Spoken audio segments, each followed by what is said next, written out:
Este podcast faz parte do movimento LGBT Podcasters.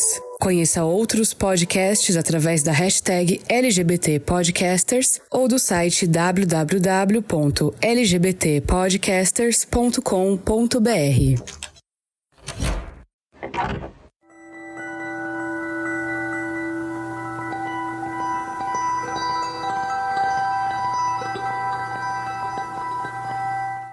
Obrigado por me ouvir.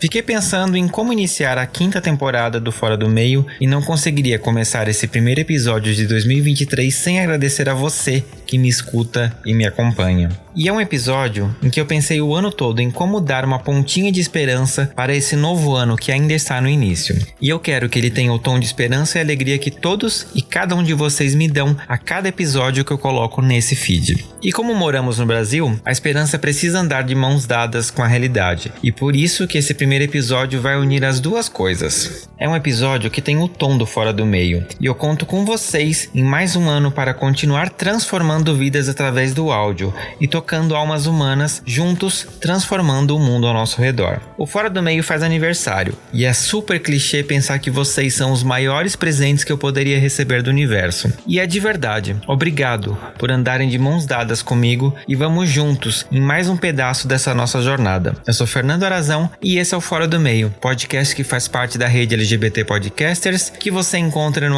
@Fora do Meio Podcast no Instagram ou Fora do Meio Pod no Twitter. E antes da gente abrir o armário, eu tenho um recadinho muito especial para você que me acompanha. Você sabia que o Fora do Meio é um podcast independente? Ou seja, todo o trabalho de edição, produção, fazer as imagens do Instagram, pesquisar os episódios, tudo para que você tenha um episódio de qualidade, é feito única e exclusivamente por mim. E para aprimorar esse trabalho que a gente faz com tanto carinho, a gente precisa de recursos. Felizmente, eu posso contar com alguns ouvintes mega especiais que contribuem financeiramente para que esse podcast continue existindo. São eles, o Anderson, o Diego e o William. Se você puder contribuir com a gente financeiramente de forma mensal, vai aqui na descrição do episódio, conheça os planos de assinatura do Fora do Meio e contribua com a gente. Com R$5 você nos ajuda a manter esse podcast no ar e faz parte desse time de apoiadores. Mas se você não consegue contribuir financeiramente, eu tenho um recado para você. Existe uma plataforma brasileira que nos paga para que você nos escute, ainda que de forma gratuita. Baixando o aplicativo Orelo e nos ouvindo através dessa plataforma, nós recebemos dessa plataforma um pagamento por cada vez que você escuta um episódio do Fora do Meio. Então, se você quer contribuir com esse podcast de uma outra forma, você pode baixar o aplicativo e ouvir a gente e outros produtores de conteúdo através da Orelo. Assim, você contribui para que a gente continue produzindo um trabalho de qualidade. Armário aberto. Gente, eu estava morrendo de saudade de lançar episódio nesse podcast. Estamos aqui de volta para mais uma temporada do Fora do Meio. Um episódio especial, um episódio que era para ser um pouquinho cor-de-rosa, porque afinal a gente está fazendo mais um aniversário. 4 anos de Fora do Meio no ar, junto com vocês. E eu tenho aqui convidados que infelizmente a gente não vai poder estar aqui ao redor, comer bolo, soprar velhinhas e estourar balões, mas são presentes que eu tenho na minha vida, nessa vida de podosfera, na minha vida pessoal, e eu tô muito feliz de dividir esses momentos com vocês, tanto do aniversário do podcast, quanto pra gente fazer um episódio olhando pro nosso futuro, né, depois desse ano turbulento politicamente, mas pra gente ter um pouquinho de esperança, talvez. Convidados, por favor, se apresentem pra audiência do Fora do Meio. Olá, gente. Tô aqui mais uma vez. Eu sou a Letícia, a host do podcast Sapa Justa, onde eu costumo dizer que não sou sempre justa, mas sou sempre sapa. Eu sou uma mulher cis, branca, lésbica e falo de Belo Horizonte. Oi, pessoal. Mais uma vez também, menos vezes do que a Letícia aqui, né? Por causa do Fernando. Sou o David Varela, apresento o podcast Desculpa o Atraso, podcast sobre profissões e vida real. Umas coisas mudando, mas tá tudo bem. Sou um homem cis, gay, tô de óculos, tenho cabelo escuro, castanho escuro, olhos castanho escuro, tenho barba, tô de camiseta regata verde. Olá, gente. Mais uma vez aqui também, um prazer. Eu sou o Marcos, eu integro o podcast Atlântico Negro. Eu sou uma bicha preta, falo do Rio de Janeiro e discuto um pouco de história e cultura afro-brasileira, afro-atlântica. Ei, gente. Bom estar aqui de volta. Eu sou o Thiago Coati, sou ou fui, sei lá, host do Larvas Incendiadas, que tá meio parado desde o ano passado, mas eu acho que vai voltar. Sou uma bicha cis branca, sou de BH, assim como a Letícia, né? Minha vizinha aqui. Inclusive, nos vemos recentemente pela primeira vez com a Letícia pessoalmente. No Fogo e Fever. Maravilhoso. Pois é.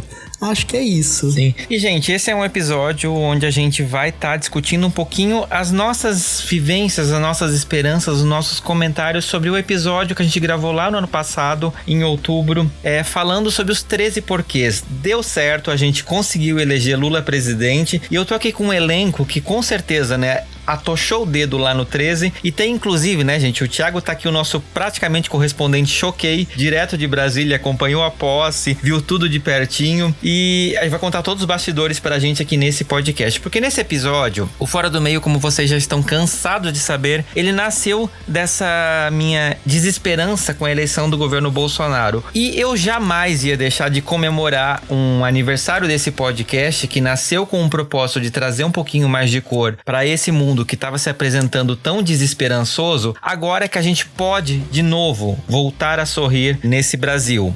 Ou não, né? Vocês que acompanham notícias, vocês sabem exatamente as coisas. Então, gente, pra gente começar, vamos começar lá depois de outubro, né? A gente gravou aquele episódio, foi muito legal. Na verdade, só o David que não participou daquele episódio, mas ele tá aqui hoje com a gente. E eu quero saber como foi pra vocês, tipo assim, esse pós-eleição. Depois que vocês saíram da cabine, lá da urna, o que vocês sentiram? Vocês lembram o que passou na cabeça de vocês? E como que foi todo esse processo de apuração? E o que aconteceu depois com vocês? Como que vocês encararam essa nova fase da política brasileira?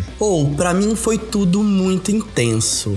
Muito intenso, porque eu também trabalho na política, né? Eu não costumo falar muito isso aqui nos meus podcasts, né? Mas eu trabalho com a Duda Salabert, que é vereadora daqui de Belo Horizonte, uma mulher trans, e foi eleita agora deputada federal, né? Então, assim, esse processo, pra mim, foi também acompanhar o processo de eleição federal, mas acompanhar o processo da campanha e da eleição dela também.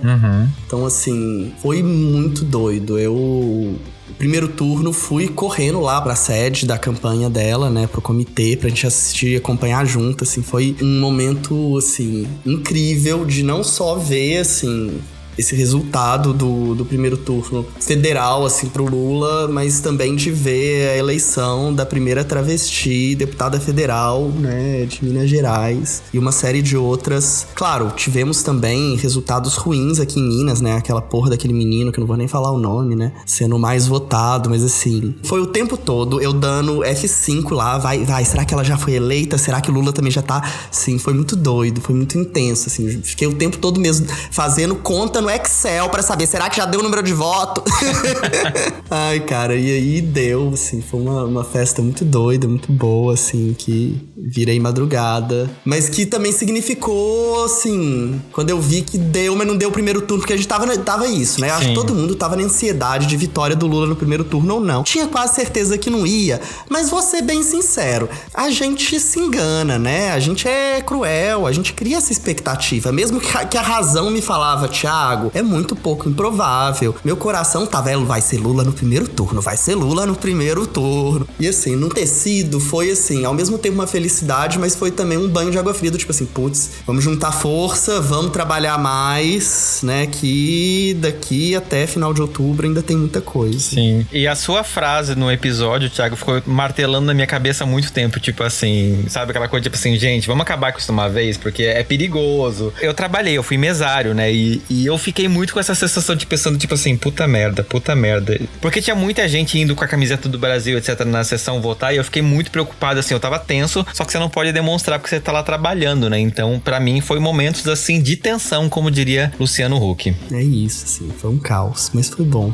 Eu lembro que no primeiro turno, eu acordei, assim, no domingo e tava muito feliz. comecei a colocar música assim pra cima, com uma letra que irradiasse assim uma felicidade e tal. E fui votar também assim, o resultado saiu, foi aquele banho de água morna. Não senti um banho de água fria, mas eu fiquei bem feliz com o resultado também de outros parlamentares, como Camilo Santana, que foi eleito senador do Ceará. Pra quem não sabe, eu sou cearense, tá? Camilo Santana, ex-governador do Ceará, que foi eleito senador e agora é ministro da Educação. Fiquei muito feliz pela Isolda também, que era vice-governadora do Ceará. Camilo saiu, Isolda assumiu e depois a eleição ela começou a ter um protagonismo diferente lá no estado. Foi uma coisa muito boa, sobretudo para educação, segurança e saúde. Também fiquei muito feliz com a eleição do governador do Ceará, Eumano, que é do PT. Então assim, eu tava aqui em São Paulo, mas vibrando muito pela minha terra, sabe? Pensando que os próximos 4 anos serão muito, muito, muito bons pro Ceará. Pensando em tudo, pensando em educação, em tecnologia, turismo. Então acho que vai ser um período bem massa. E aí depois eu comecei a perceber, né? Falei, porra, agora não tem muita coisa que fazer, né? Só a gente tentar conversar com algum imbecil que ainda tá em dúvida, que foi o que eu tentei fazer, mas a minha paciência não tava mais suportando isso. Só falava, não volta não, é R$3,50 a multa. É melhor pagar a multa, fica em casa, economiza de Uber, você não corre risco de ser assaltado, a passagem de ônibus é R$5. Fica em casa, não faz nada, fica em casa. Tá em dúvida, fica em casa. É melhor, né? Pra evitar pra pessoa fazer uma merda maior. E no segundo turno eu lembro que eu fiquei muito feliz também, tava igual o Thiago, assim, dando F5 direto e subiu 0,2. Gente, agora subiu 0,3. Agora vai. 0,41. Agora vai. E fiquei muito animado com tudo, tava assim, com pessoas com energia muito boa também. E fiquei muito animado. Até hoje eu lembro a maciez do toque da urna eletrônica. Que coisa maravilhosa. Você aperta o botão e o botão ele cai assim de um jeito único. Você... É uma coisa mágica assim, né? Você fez carinho na foto do Lula? Ah, eu olhei pra ele e fiz assim, ó. Papai. O Barba venceu. E venceu. É isso, eu fiquei muito feliz e satisfeito com o resultado. Fiquei um pouco decepcionado com algumas pessoas que um dia antes vieram me perguntar o que você falaria pra uma pessoa que ainda tá em dúvida. Eu só respondi assim, bem, quem não tá em dúvida sabe quem vai votar. E quem tá em dúvida também já sabe quem vai votar. Então, a responsabilidade é sua. Eu vou dormir tranquilinho, colocar minha cabeça no travesseiro. Meus filhos não vão ficar com vergonha de mim no futuro. Agora eu já não sei, né? Mas fiquei muito feliz sim. E sem paciência também. Eu acho que eu vou trazer uma outra perspectiva. Por quê? Eu tinha esperança, mas eu acho que é uma esperança que eu tive, que eu cheguei até a comentar lá no nosso episódio, que é uma esperança, assim, pra não sucumbir no caos, sabe? Assim, eu sempre tive muito receio da violência do bolsonarismo. Então, assim, fui votar, gente, assim, moro no Rio de Janeiro, a terra do Bolsonaro, assim, é o reduto político do Bolsonaro, e eu voto na Zona Oeste, que é onde surgiu o bolsonarismo, é o foco da milícia, assim, então não é qualquer lugar, não é. E aí eu fui votar no primeiro turno, e a apuração eu vi com o meu companheiro, tanto no primeiro quanto no segundo. E assim, gente, teve muita gente do nosso campo que foi eleita e assim, a gente comemorava e tudo mais, mas ver aquela galera ganhando, sabe, no Senado, nos governos, eu ficava assim, no primeiro turno, alguns bolsonaristas assim ganhando para governador no primeiro turno, eu ficava desesperado, eu ficava assim, gente, que é isso? E outra, né, aquela votação expressiva do Bolsonaro, porque até fazer a virada, o Bolsonaro tava muito na frente. Sim. E assim, aquilo dali ia dando uma angústia. E ficava eu e meu companheiro assim, vendo, assistindo, pensando, meu Deus do céu, onde que a gente tá?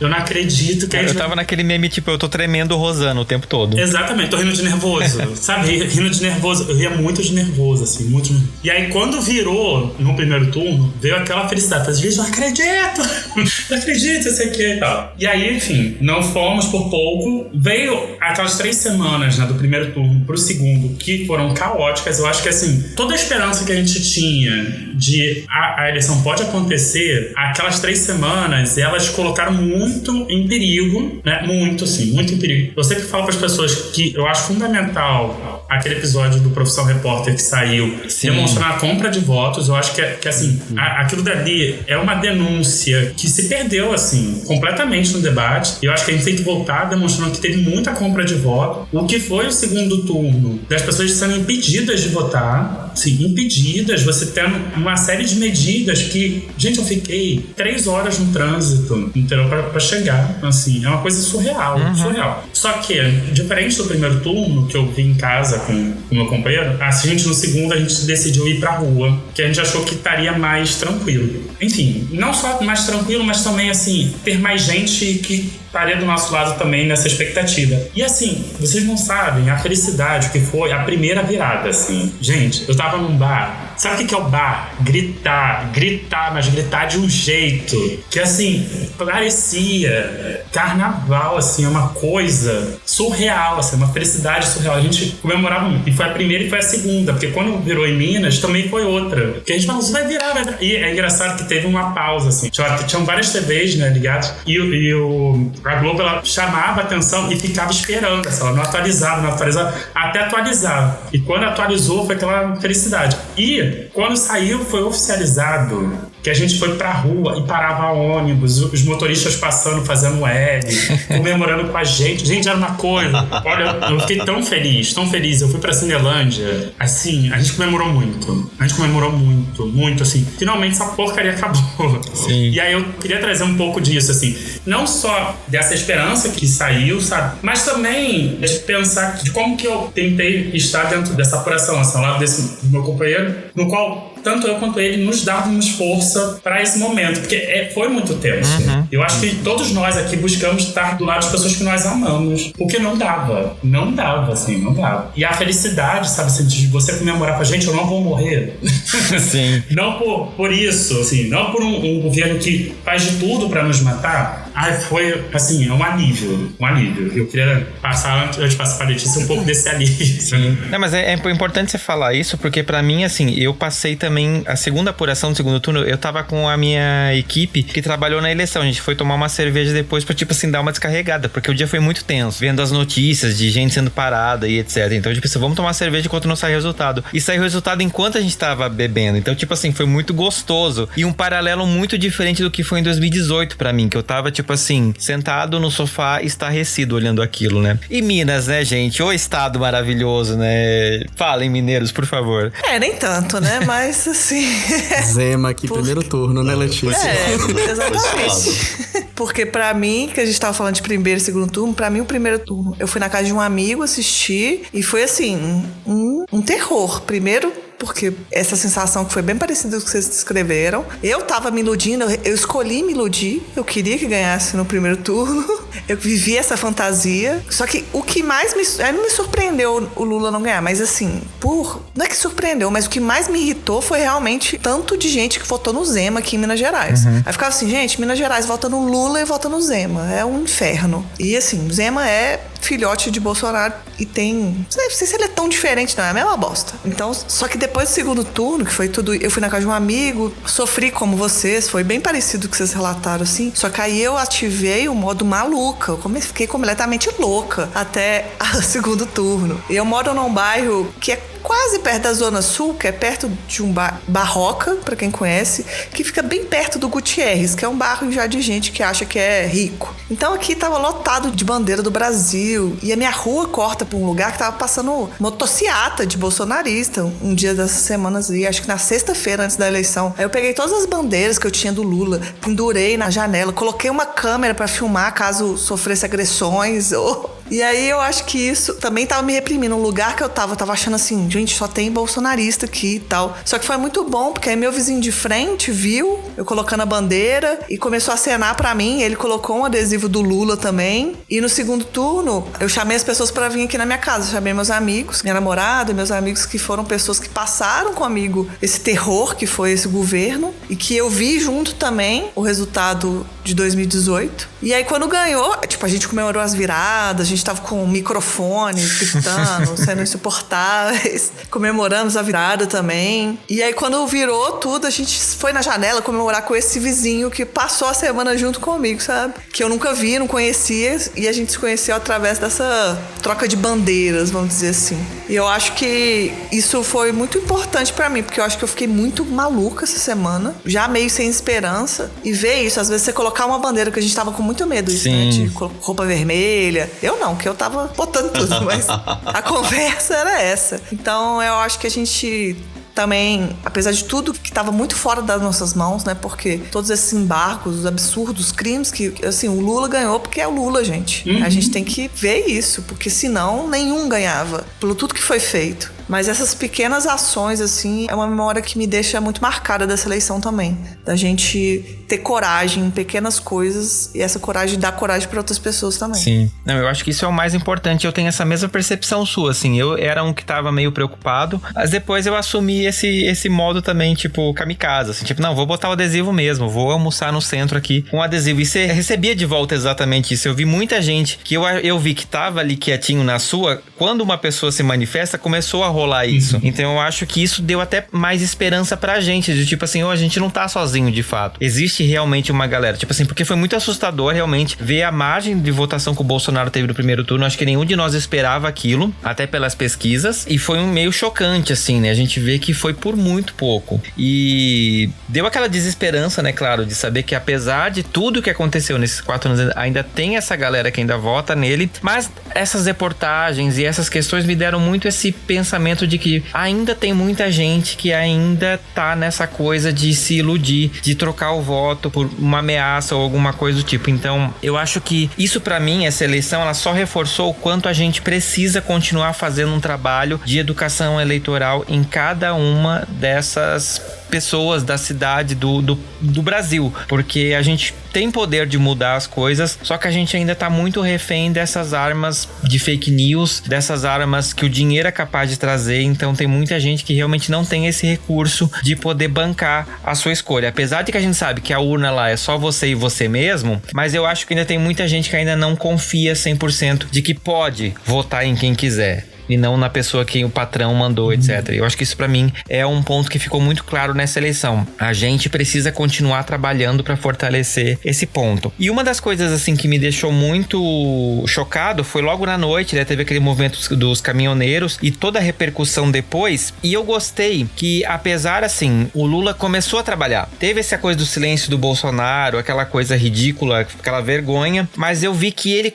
começou a fazer as coisas por ele mesmo. Então, tipo assim, tá falando que não vai passar faixa, vamos articular já quem vai passar, vamos fazer as coisas, tipo, não ficou esperando. E é isso que eu gosto, e é por isso que eu votei no Lula, porque ele não ficou esperando. O Bolsonaro quis ficar em silêncio, problema dele.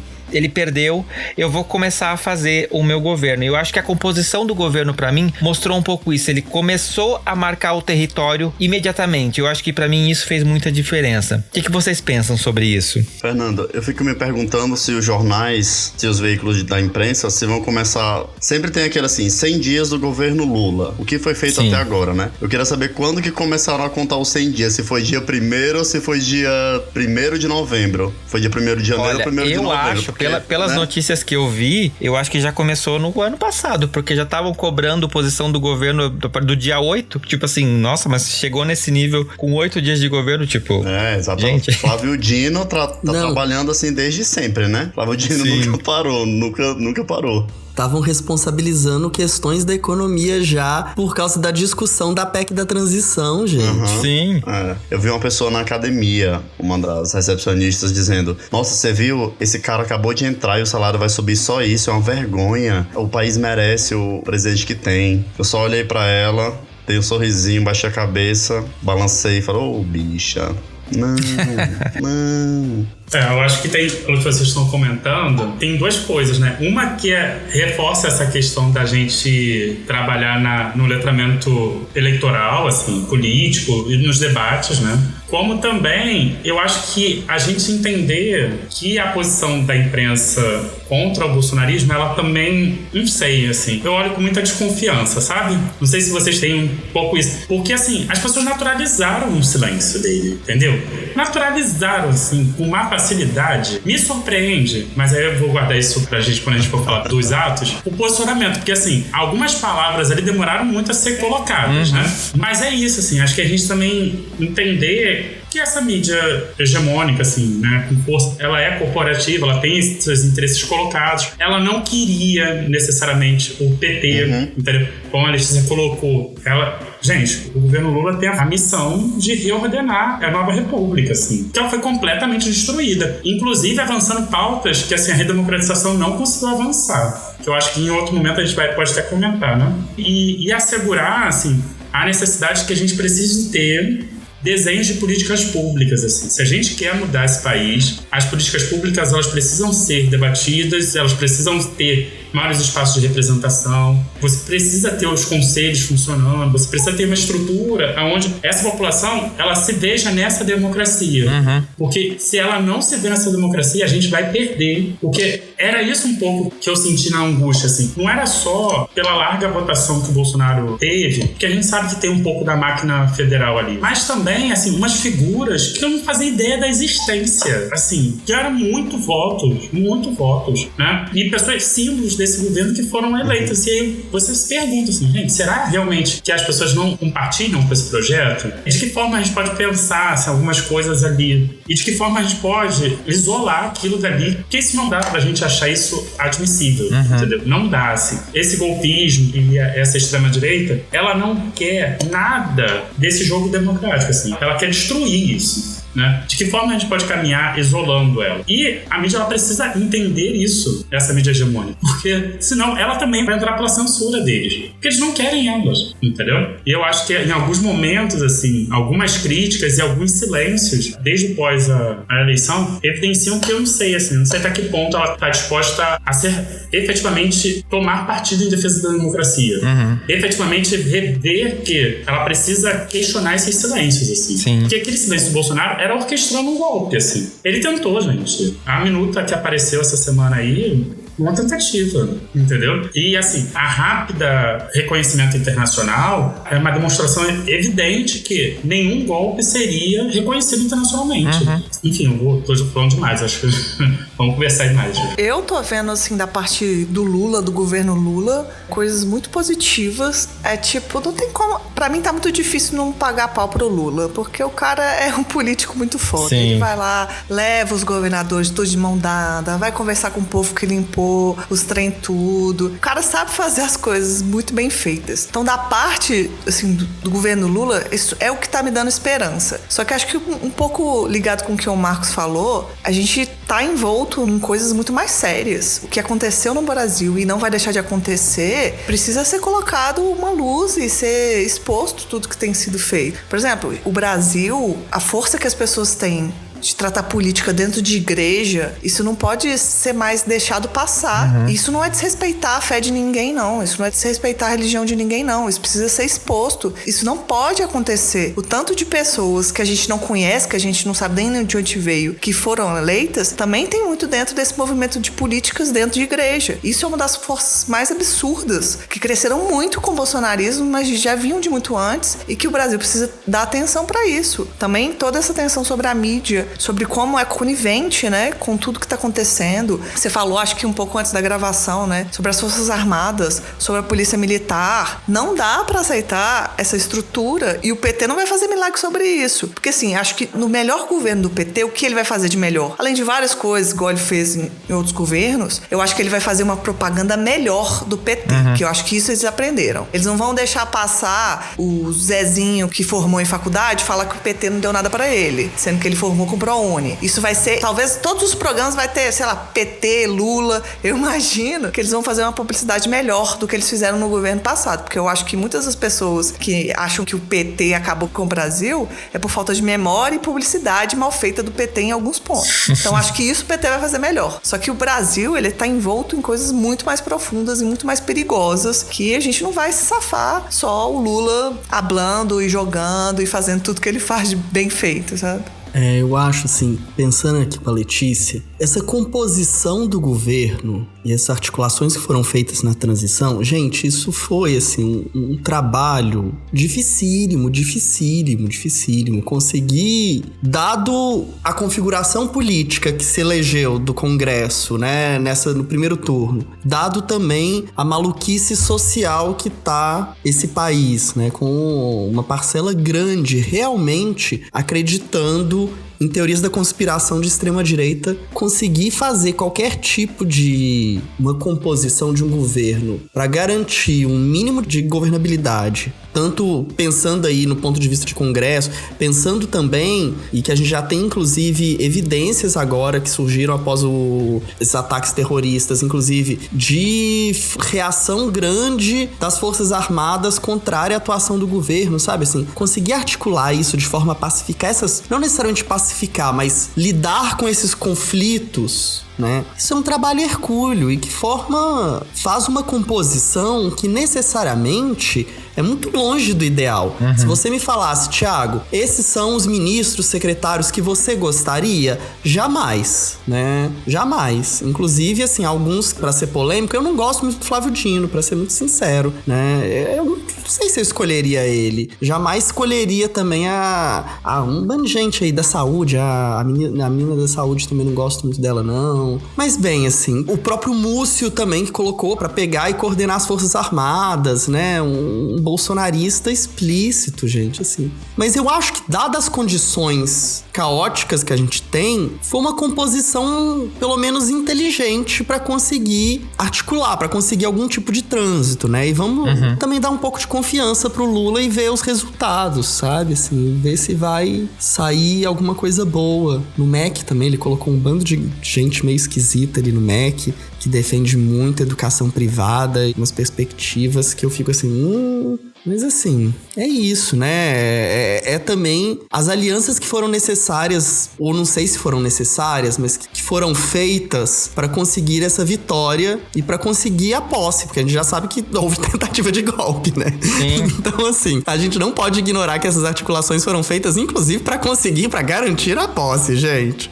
É disso que a gente tá falando. Sim. Exatamente. Eu posso até trazer, porque... Desculpa, Fernanda, eu tô atravessando o... Não, fique à vontade. Porque eu acho que tem um pouco, assim... Quando a gente pensa esse processo de transição, né, é também colocar em jogo que democracia queremos, né? E assim, tem muita coisa que a gente vai precisar avançar dentro dessa ideia de que o governo Lula vai ter que redefinir o que é a nova república, mas essa redefinição só vai ter se a gente conseguir se engajar nesse projeto, entendeu? Sim.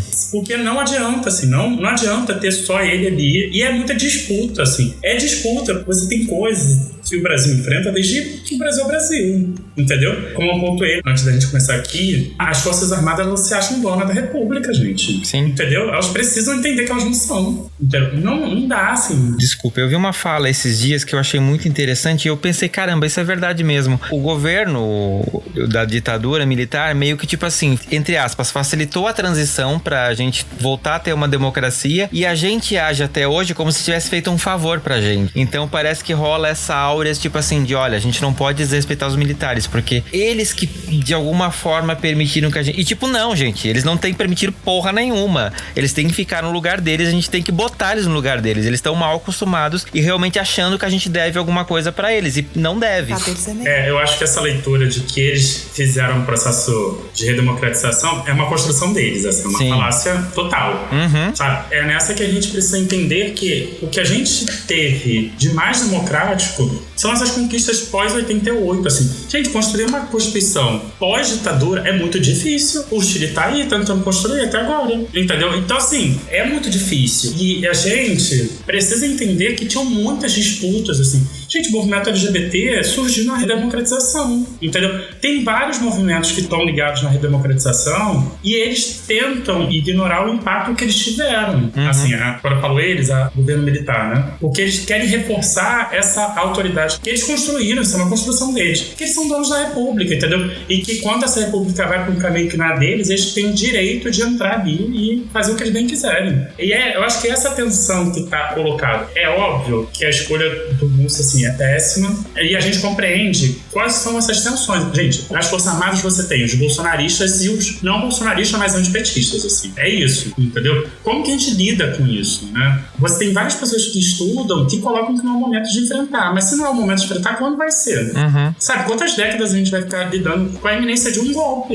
E é aquela frase, a palavra que surgiu na posse, que é fundamental, assim, sem anistia, e esse anistia inclusive para eles, porque assim, o que foi a pandemia tem muito dedo deles. Sim, totalmente. E é importante a gente falar isso, né, porque às vezes as pessoas acham que, tipo, a gente já falou isso no último episódio, mas que o voto no PT é um voto, assim, cego, é um voto que você daria em qualquer situação, e tipo, a gente, como brasileiros, como cidadãos, a gente pode inclusive gostar e ver o governo Lula com isso, como uma esperança, porém, alvo de críticas também, né, porque o Lula é um ser humano, ele já errou bastante nos governos anteriores, a gente teve grandes acertos, a gente reconhece isso, mas assim, ele não é perfeito e tem uma série de coisas que ele tá fazendo em prol dessa governabilidade que a gente tá comentando aqui, mas que a maioria de nós não concorda. E tá tudo bem não concordar, né? Ninguém quer que todo mundo passe um pano 100% pras coisas. É importante deixar isso muito claro. A gente também tem que continuar criticando o governo Lula pra ele continuar indo no caminho que vai fazer bem pra todo mundo. Porque, por exemplo, em prol dessa governabilidade, e a gente viu muito isso em governos anteriores, de se não tiver um apoio do Congresso ou do Senado, esse governo não vai pra frente. Mas existem limites, né, que a gente precisa deixar muito claro e saber com quem que ele tá lidando e continuar cobrando pra que, tipo assim, não vire também não extrapole, né, não saiba exatamente, consiga governar, mas dentro daquilo que a gente acredita, do porquê que a gente fez o L, né, isso é importante também. Como que vocês enxergam, assim, essa coisa que a gente pode fazer como apoiadores do governo pra manter essa linha crítica e conseguir construir um futuro que seja bom, porque daqui a 4 anos vai ter eleição de novo, né? Então, como que vocês enxergam isso? Eu vou falar uma coisa que eu tava conversando com um amigo meu no sábado, que ele tava falando assim, a esquerda é muito chata, tá sempre de cri-cri, brigando uma com a outra, não chega num consenso. Eu falei com ele, que bom que a gente não chega num consenso, né? Porque se a gente pensasse tudo igual, quem pensa tudo igual? É pensamento de seita. Então a gente estaria num modelo bolsonarista sem questionar muito. Então acho que eu sigo muito isso. Eu tenho muitas críticas, sempre vou ter, até porque o sistema que eu acredito nem é o capitalismo. Então eu acho que sim. Eu acho que tem que ter discernimento, às vezes, assim, do que for pontuar. Eu acho que é bom senso, nem sempre todo mundo vai ter ou não. Mas eu não quero que a gente viva num governo sem críticas. A gente votou no Lula para poder criticar o governo do Lula. Isso é importante. Mas por que fulano não vai entender? Gente, essa não vai ser uma conversa de tensões ou de tentar mudar a cabeça de outra pessoa. A gente tem que pontuar o que tem que ser pontuado. Isso sempre, qualquer tipo de governo. É um alívio enorme a gente estar num governo que não quer que a gente morra. É muito. Isso faz muita diferença. Não quer dizer que eu tô criticando isso aqui, que o Bolsonaro era melhor. O pensamento é muito raso, se for por esse lado, né? Concordo, Letícia, total. E acho que já teve um movimento quando o Lula começou a desenhar como seria o ministério. Antes disso, ele começou a desenhar a equipe de transição e todo mundo começou a achar estranho porque ele prometia muita diversidade. Você olhava, só tinha homem de 60 a mais, cabeça branca, homem branco, hétero. Você falava, caralho, mas cadê a mudança? Como assim? E aí as pessoas começaram a cobrar. Eu lembro rolou um evento, eu não lembro se foi lançamento de campanha, acho que foi lançamento de campanha, foi uma super live que teve e tal. Acho que foi entre primeiro e segundo turno. E teve gente que falou, presidente, você prometeu isso, mas a gente não tá vendo isso não, viu? E ele tava lá no teatro. Falou, olha, você prometeu. Eu quero uma garantia sua aqui, um comprometimento seu aqui, de que a gente vai ter um ministério dos povos originários, de que a gente vai ter um indígena lá, e não vai ser um cara branco que vai tocar esse ministério, sabe? E ele só olhava assim, só balançava a cabeça assim, bem tímido, e o pessoal falava, não, presidente, eu quero uma garantia sua. É isso, vai ter isso, porque você falou que sim, a gente não vai votar em você, sabe? sabe? É esse tipo de cobrança. E isso é saudável. Ainda bem que a gente vive assim, né? E faz parte da democracia, se a gente for ver um pouco mais de detalhe, o que, se for assim, estudar a democracia mesmo que é, né? Gente, eu não sou um estudioso de política, nem de democracia, tá? Eu lembro das coisas que a gente via na escola e que fique bem... Todo mundo conseguir enxergar assim. Não sou... Nem trabalho com isso. Tenho uma visão quase que de leigo, mas pelo menos eu sei o que é executivo, legislativo e judiciário, tá? Pelo menos isso. Bom, você sabe que não pode quebrar nenhum dos três também, né? Isso, não. Aí nem precisava, né? Não precisava nem saber o que significava, mas sabia que não podia quebrar também. E acho que é isso, da gente cobrar, e cobrar do jeito que a gente pode fazer. Seja você puxando uma hashtag no Twitter, seja você participando de alguma coisa, você assinando petição, você conversando com pessoas, você mostrando que você acredita naquilo que você não acredita. O lance é não baixar a cabeça pra tudo que acontece. Senão, como a Letícia falou, a gente vai virar de novo um país bolsonarista e todo mundo só falando, é isso mesmo, presidente. Tudo que o senhor falar vai acontecer. Não é assim, né? Eu acho que isso nunca aconteceu nos governos passados e jamais vai acontecer. Assim, eu entendo isso, a gente ter que mencionar isso como uma preocupação, né? Mas nunca aceitamos passivamente as coisas e não iremos aceitar, sabe? Assim, acho que todo mundo que era de esquerda durante os governos PT passados, lembra como a gente fazia um enfrentamento muito grande pressionando, olha, apontando inclusive claramente que absurdo que tá sendo vocês entregarem, por exemplo, a Comissão de Direitos Humanos pro Marcos Feliciano, que absurdo tá sendo pegar e derrubar uma campanha de prevenção HIV/AIDS que fala das putas porque cedeu à pressão dos religiosos. A gente sempre fez esse enfrentamento, essa disputa, assim, e continuará acontecendo. Aliás, crítica, assim, é o que o PT sempre sofreu e sempre vai sofrer, da esquerda e da direita. Não tenham dúvida, gente, assim. Agora é saber como eles vão enfrentar essas críticas, como vão lidar com isso, né? Que eu acho que talvez nem sempre lidaram muito bem. Também nem sempre lidaram mal, não, né?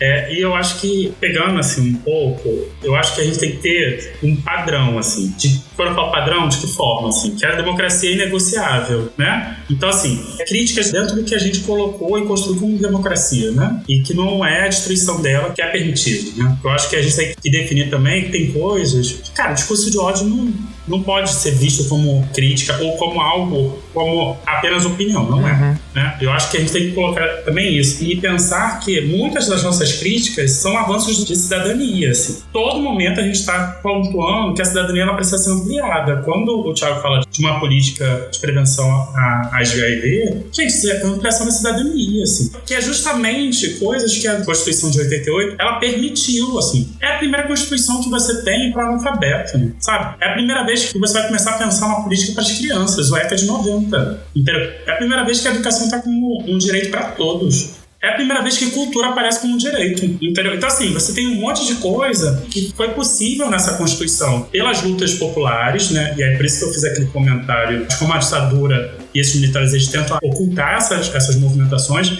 e vários avanços que eles não admitem. Eles não admitem, assim. E a ampliação da cidadania é uma delas. E eu acho que as nossas críticas, elas sempre pautam isso, assim. Qualquer pessoa progressista, ela pauta ampliação da cidadania, né? E é muita das nossas críticas e é muito caminho que, pelo menos assim, eu votei no PT pensando nisso, né? É você entender que a cidadania ela vai ser ampliada, não é para perder direitos, né? Mas é para a gente melhorá-los e criar novos, né? Pensando nessa ampliação da cidadania. Sim, e é bacana a gente pensar nisso porque crítica, gente, faz parte da democracia, né? O que a gente já falou, o David pontuou aqui. Você não vai concordar com todos os passos de um governo, você vai criticar. A diferença é que a gente tinha críticas ao governo anteriores que eram repreendidas de uma forma violenta, como a ditadura fez, inclusive, né? Bolsonaro era um grande fã da ditadura. Isso não é novidade pra ninguém. A gente, não que o Lula também não vai mandar a polícia atrás de quem fizer protesto no coisa, isso, né? Lógico que a gente sabe que isso acontece em todos os governos, mas você tem uma garantia talvez mínima de que a sua opinião vai ser ouvida de alguma forma. O que, claro, não justifica golpismo, né? É importante a gente falar isso, que tipo assim, eu não concordar com uma atitude do Lula não significa significa que eu quero que ele deixe o cargo. Essa eu acho que é a principal diferença das críticas que a gente acaba vendo dos extremos apoiadores do bolsonarismo, né, que inclusive causaram o que a gente viu em Brasília. A gente vai chegar lá daqui a pouquinho nesse assunto, porque eu quero falar uma coisinha gostosa antes com vocês. Eu quero que vocês, principalmente o nosso correspondente OK, que estava lá, viu em loco. Gente, o que foi aquela posse? Quando o Bolsonaro ficou em silêncio, fez aquele discursinho mequetrefe, depois pegou o avião, foi embora pra não passar a faixa, o Mourão fez aquele discurso de meia-culpa, mas assim, pra mim, dia 1º de janeiro, aquela hora que aquele homem subiu aquela rampa com aquele monte de gente representando várias facetas do povo brasileiro, eu confesso pra vocês assim que eu tava de joelho pensando tipo, caramba, nunca na minha vida imaginei ver essa cena e eu tô tão feliz de estar vivo pra poder enxergar isso nesse momento. Como que vocês viram esse momento da posse e como que isso impactou vocês? Amigo, eu tava literalmente atrás daquela rampa. Literalmente. Sabe aquela foto que tá no New York Times das cabecinhas? Sim. Uma daquelas é minha. É isso, assim. Uma daquelas cabecinhas é minha. Eu te invejo tanto, Thiago, você não tem noção. Foi um perrengue, mas foi um perrengue enorme. Um perrengue gostoso, né? Valeu a pena. Foi um perrengue enorme que eu vou te contar, assim. Vai contar, se conta os bastidores, Thiago, por favor, por favor. Assim, todo mundo... As informações não foram tão claras de como é que ia funcionar as coisas lá. A gente sabia que ia ter o palco e sabia, assim, pra quem não conhece, assim, toda a Brasília, ali toda a parte da esplanada, ela é um troço enorme, em que no meio tem, tipo assim, uma praça, um gramadão enorme mesmo, nas laterais os prédios dos ministérios, e aí lá no final, e isso assim, final é andando uns 10 minutos, tá? Assim, 10, 15 minutos andando. Lá no final é a Praça dos Três Poderes, né? Assim, claro, tem antes o Itamaraty aqui à esquerda também, mas lá no final, né, Congresso, STF e também, né, o Palácio do Planalto, que é a sede do executivo. E aí, assim, onde o Lula realmente ia pegar e receber, assinar lá, né, a posse, era no Congresso, e depois ele sai e vai subir a rampa, fazer a passagem da faixa no Planalto, né? Então a gente não sabia direito como é que essas coisas iam funcionar, as informações não estavam tão claras, onde é que ia ter revista, onde é que não ia ter revista, quantas pessoas podiam entrar e podiam entrar aonde. Aí, assim, na noite anterior surgiu um boato que, olha, cuidado, chega cedo, que parece que só 30 mil pessoas vão conseguir entrar. Aí depois surgiu o boato que a Janja pressionou pra aumentar isso pra 40 mil. E eu, como eu não sabia direito, assim, eu fui meio na cara e na coragem sem saber como é que essas coisas iam funcionar. E minha mãe também foi. E, gente, minha mãe é uma senhorinha de 65 anos, tá? A gente chegou lá, acho que foi umas 10, 10 e meia da manhã, e a gente viu uma fila enorme. Minha mãe olhou, essa é a fila. Eu falei, mãe, mas vamos fingir que a gente não tá vendo e vamos pra frente. vamos pra frente. E aí a gente foi caminhando pra frente até ver que, tipo assim, a fila existia e teoricamente ela deveria ser seguida, mas ela não tava sendo seguida e tinha um bololô de pessoas na frente, chegando já onde entrava, onde eles colocaram ali uma separação pra separar a Praça dos Três Poderes do resto da esplanada. Passava o palco onde tava tendo festival, né? E atrás do palco tinha essa entrada. E aí tava um bololô lá.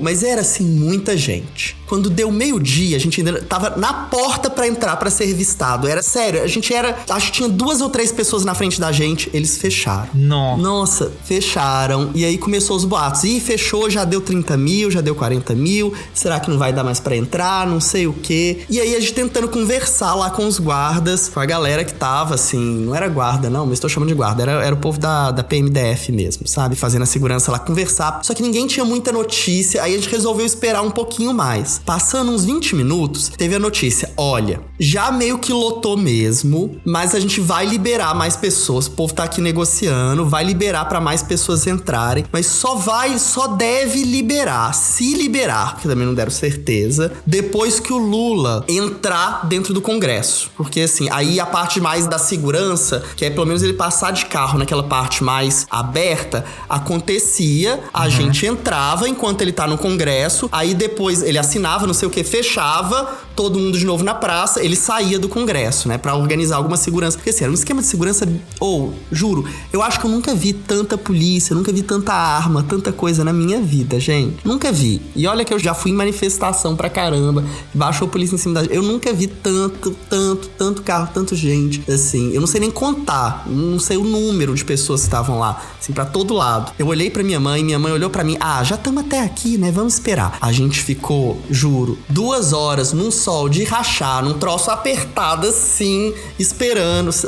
Não dava pra ir no banheiro, não dava pra beber água, desidratamos, assim, foi um caos, mas no final, assim, pegamos, liberaram mesmo, na hora que o Lula pegou, entrou no Congresso, liberaram, a gente desceu e foi lá pra praça. E deviam ter liberado pra muito mais pessoas. A praça tava no fundo, vazia. E assim, não tava vazia, não. Você vê pela foto que era muita gente, mas cabia muito mais gente lá. Eu não sei por que não liberaram pra muito mais pessoas. E dava pra ver, era uma emoção, um sentimento, tava todo mundo com...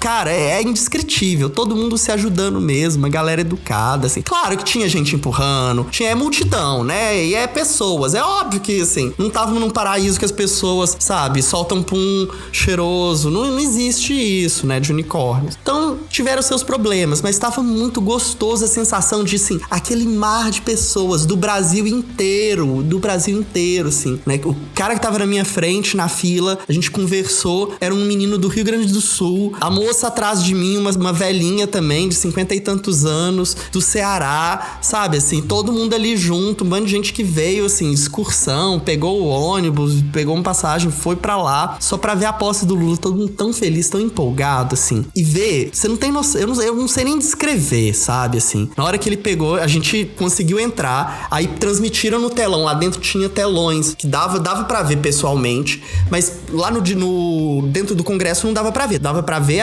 só realmente onde ele ia passar a faixa, né, então eu assisti no telão o discurso dentro do Congresso, que ele fez 3 discursos nesse dia, na verdade. O primeiro eu assisti no telão, foi assim, já foi uma primeira emoção de todo mundo. Na hora que ele começou a falar, cara, o silêncio que fez, foi muito doido, porque tava tendo show, tava tendo, assim, eu não sei, milhões de pessoas lá, todo mundo calou na hora, foi um silêncio fufo. Na hora que ele abriu a boca, todo mundo, assim, uns 30 segundos de silêncio, e depois todo mundo começou a voltar a falar, meio que ignorando o discurso, só pra comentar a emoção, sabe? Assim, de todo mundo assim, puta que pariu, eu tô aqui, eu tô vendo isso. Né? Foi muito doido. E depois também teve... ele passou de carro pertinho de mim, eu tenho filmado isso, depois eu mando pra vocês. Quando ele desce, ele sai do Congresso, sai pela parte de trás do Congresso, né? E pega o carro, dá a volta aqui, assim, pra chegar e subir na rampa, na minha frente, gente, na minha frente. Ai, caralho, assim, foi muito bonito. Eu não consegui é muito estranho, porque assim, como a gente tá muito perto, mas ao mesmo tempo é uma proximidade não tão grande assim, eu não consegui na hora reconhecer exatamente quem era aquela multidão de pessoas passando a faixa. Eu vi que tava passando faixa pra várias pessoas, mas eu não conseguia saber quem era quem, até porque tinha ali influencer que eu não faço a mínima ideia de quem é, né, assim, uma galera, assim, eu só fui entender depois o sentido, o significado mesmo, depois revendo em casa, né, mas foi, uma das melhores sensações da minha vida. Eu não tenho o que dizer, assim. Foi catártico. Eu entendi que 2023 tinha começado ali. Pra mim, assim, o ano não começou na noite de Réveillon. Eu juro, eu não senti como eu geralmente sinto na noite de Réveillon, a gente faz a contagem. Eu sou uma pessoa que eu ligo muito pra Réveillon. Então, assim, aquela passagem pra mim geralmente me dá alguma coisa. Eu acho que eu fui entender, cair a ficha disso ali. Vendo quando o Lula pegou a faixa mesmo na mão dele ali. Ali, pra mim, caiu a ficha. Começou um novo ano e é isso, assim, é tudo novo. A galera chorou. Gente, a galera também emocionada demais, né? Quando o Lula começou a vir, o povo começou a cantar Tu vens, gente, um coro. Ai, assim. Adoro. Ai, esquerda cirandeira. Não julgo que eu estaria cantando junto. Eu tava, gente, eu tava. Detesto essa música, acho baranguérrima, mas tava lá. Tava, porque alguém começou a cantar. Até o povo do Paraná que começou a gritar lá, bom dia, presidente Lula! Empolgado, porque só no Paraná que o povo grita esses trem, né? Por causa do acampamento, né? Então eles tentaram também puxar esses gritos lá. Eu também achei ridículo, mas fui lá gritar também junto, porque assim, é isso, né? Efeito de multidão, e a gente acha na hora tudo lindo, e foi maravilhoso. Assim. Mas foi isso. Foi assim, sério, foi muito marcante pra mim. Depois eu ainda vi o terceiro discurso dele, que eu achei uma loucura. A gente não sabia. A gente ficou no festival depois. Eu fiquei no festival depois. Minha mãe foi embora, né? Terminou o discurso dele. Minha mãe foi embora, eu fiquei no festival. E ninguém sabia, não foi anunciado que ele faria um discurso no festival. A gente sabia que a Janja provavelmente ia aparecer. Mas com todo um esquema de segurança, porque não tinha. Para entrar realmente, na Praça dos Três Poderes, nos revistaram e revistaram tudo. Me fizeram jogar minha água fora. Um cara do meu lado que tava com guarda-chuva, fizeram jogar o guarda-chuva fora. Tipo assim, um esquema realmente de revista bem sério. Sim. Mas ali, pro show, pro palco, não tinha nenhuma revista. Era chegar e tava lá. Qualquer pessoa podia estar ali na multidão. Então, na hora que o Lula subiu ali naquele palco, que não tinha quase esquema... Claro, com certeza devia ter, assim, 10 mil sniper nos prédios, assim, que eu não vi na hora, né? Assim, até porque nesse momento já era umas meia-noite quase, sei lá, não lembro o horário também. Tava doidão já, gente, sem noção de horário. Então, nem sei. Mas na hora que ele subiu ali, eu falei, caralho, que loucura. Qualquer pessoa pode dar um tiro nele aqui agora. E não deu. E assim, foi incrível. Incrível, gente, assim. Melhor coisa que eu fiz... Se tiver de novo uma nova eleição do Lula, vão na posse, gente. É bom demais. É bom demais. Eu sei que não vai ser tão emocionante quanto dessa. Não vai ser a mesma coisa. Não vai ser a mesma coisa. Emoção, né? Não vai ser. Espero que não. Espero que a gente não passe por isso. Nunca mais, por favor. Não, nunca mais. Nunca mais. Mas... valeu muito a pena. Eu acho que foi uma das coisas... Dessas coisas que eu vou contar pelo resto da vida. Eu tava. Com a minha mãe. Eu acho que isso foi o mais simbólico, sabe? Sim. E minha mãe não é uma petista. Minha mãe, inclusive, aqui em Minas, sempre votou PSDB, né? Votava Anastasia, Aécio, né? Tinha um ranço muito grande do Lula e da Dilma. Mas em 2018 ela viu ali a ameaça do Bolsonaro, fez campanha pro Lula na época, depois Haddad, né? Porque via que Bolsonaro é passar de todo, né? Então, assim, ter do meu lado minha mãe, que não é petista, nem é tão de esquerda assim, indo lá falando, eu quero ir, que ela não precisava, ela foi pra Brasília, eu tenho família lá, minha tia mora lá, ela foi, na verdade, pra passar o Réveillon com a minha tia, né? Mas ela falar assim, eu quero ir, eu quero estar nesse momento político aqui da vida com você, Thiago, foi pra mim muito bonito, sabe? Foi incrível. Minha mãe gosta mais do Lula do que de mim. Olha, Letícia, sim, gosto muito de você, mas eu acho que eu entendo sua mãe. Sim, compreensivo. Ele fez muito mais. A gente viu eu vi pela televisão, né? E falei, vou ver aqui só um pedacinho, mas não conseguia parar de ver, fui vendo tudo, chorava. Eu chorei na televisão, imagina se eu estivesse lá. Eu vi a Dilma, chorava, eu vi o povo passando a faixa, eu falei, bem demagogo, chorei, achei linda, a coisa mais linda, parabéns, incrível. Quem que teve essa ideia? Vi a cachorrinha Resistência, chorava, porque foi também, eu acho que na vitória, quando o Lula ganhou, foi muita euforia, e aí a posse foi um momento que eu, renovação, ano novo, como você falou, senti muito isso. Eu ficava, caraca, Lula é presidente, meio ainda sem acreditar. E vendo a posse dele foi muito importante. Ele falou várias coisas no discurso que são impactantes, né? Quando chamou aquela parte que o antigo governo estava suprindo a liberdade dos outros, em nome de uma liberdade individual, que o nome daquilo era barbárie. Não lembro exatamente, mas esse trecho pra mim foi muito importante. Democracia pra sempre. Foi um momento inesquecível. E você falou de sua mãe, eu lembro, pra mim é muito marcante, porque minha mãe sempre foi petista, sempre foi de esquerda. Minha mãe é assistente social, então sempre trabalhou com esse tipo de coisa. Sempre teve pro lado de esquerda. E eu lembro da cena da minha mãe chorando, na primeira vez que o Lula ganhou. Minha mãe ajoelhada, assim, e chorando pra televisão. E eu falando, minha mãe é completamente doida. Hoje a doida sou eu. E aí a doida era eu, porque eu chorava com qualquer coisa. Só não tava ajoelhada, mas eu tava assim, abraçando minha almofadinha e chorando horrores, porque pra mim foi muito isso. Também vi na frente da TV e pouco antes do Natal eu tive a primeira conversa com a minha mãe sobre minha sexualidade. E eu já namoro há quase 3 anos com um cara, minha mãe não sabia. Foi meio que libertador pra mim, sabe? Acho que eu tava meio que esperando a posse pra ser não só o começo de um novo mandato, mas o começo de um respiro diferente, sabe? Uma vida sem privações, sem omissões e de renovação também de voto com projetos que eu tenho, não só projetos pessoais, mas projetos para ajudar grupos que são minorizados, que são pouco vistos, que tem um espaço que a gente pode dar voz, pode emprestar um pouco da nossa voz, um pouco do que a gente conquistou para outros grupos. E a posse foi especialmente especial para mim, pensando isso, sabe? Quando eu fui dar o voto, senti a maciez da urna, eu não votei por mim, eu votei pelo coletivo. Agora na posse eu tava muito pensando tudo que eu tinha passado, eu só conseguia pensar em uma palavra: sobrevivemos. O tempo todo eu pensava isso. Eu lembro quando eu apertei o verde no segundo turno, eu falei isso pra urna, pra caixinha, eu falei, sobrevivemos, deu tudo certo. Vai dar tudo certo. Falei isso durante a posse, comentava isso com qualquer pessoa que falava, nossa, que linda, né, a posse, não sei o que. E assim, também não foi só flores, tá? Tinha gente que falava assim, nossa, que chato. E, gente, é chato, são 5 horas de transmissão, bababá, fala. Ele vai falar durante 45 minutos, é chato pra caralho, mas deixa a gente viver esse momento, porque só a gente sabe o que a gente passou e o que a gente viu outras pessoas passarem, que a gente tava meio que escapando, meio que sem querer. Às vezes, no alto dando os nossos privilégios, a gente também escapava de umas coisas e tal.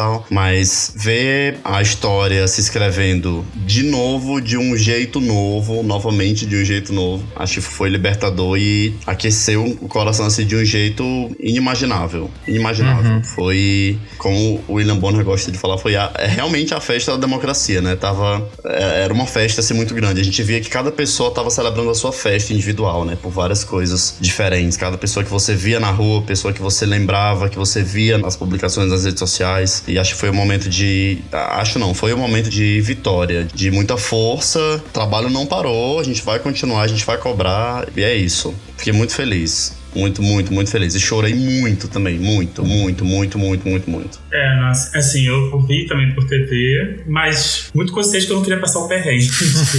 Porque, gente, eu sabia que ia ser um perrengue, assim. Ia ser lindo. Mas, gente, o Sol de Brasília é o Sol de Brasília, entendeu? Eu não sei se eu tava disposto a passar por aquilo. E eu ia caravana, e a gente sabe como que é, sabe? Acampar. Talvez ia acampar numa escola, não sei como que seria. O que seria? Seria perto, se não seria? Quem estaria ali comigo? Enfim, eu acho que já passei disso, dessa fase de graduação, que eu fazia isso, que eu fui pra lugares assim, que eu falo, gente, hoje em dia eu não vou. Já sabe, pelo menos, que o acampamento não seria na frente de um quartel, né, Marcos? Não, isso aí nunca passou pela minha cabeça. Nunca passou. Passar essa vergonha eu nunca passaria na minha vida. Não é que tá velho demais, essa jamais. Essa jamais. Ela nunca esteve no meu quadro de possibilidades, né? Mas é isso, assim. Eu acho que, cara, é cafona algum daqueles bordões, mas sabe quando você acha que ele celebra muita coisa, sabe? Gente, sem brincadeira, eu fiquei muito emocionado com o Lula falando assim, no discurso dele na Praça dos Poderes, o boa tarde. Sabe por que aquilo dali, ele foi privado de falar esse boa tarde? Sabe, quando você para pra pensar, assim, a dimensão daquilo, as pessoas que subiram na rampa são pessoas que o bolsonarismo odeia, sabe assim, odeia, não é? Gente, é uma coisa, assim, é a celebração de um país que foi sufocado durante esses 4 anos, assim.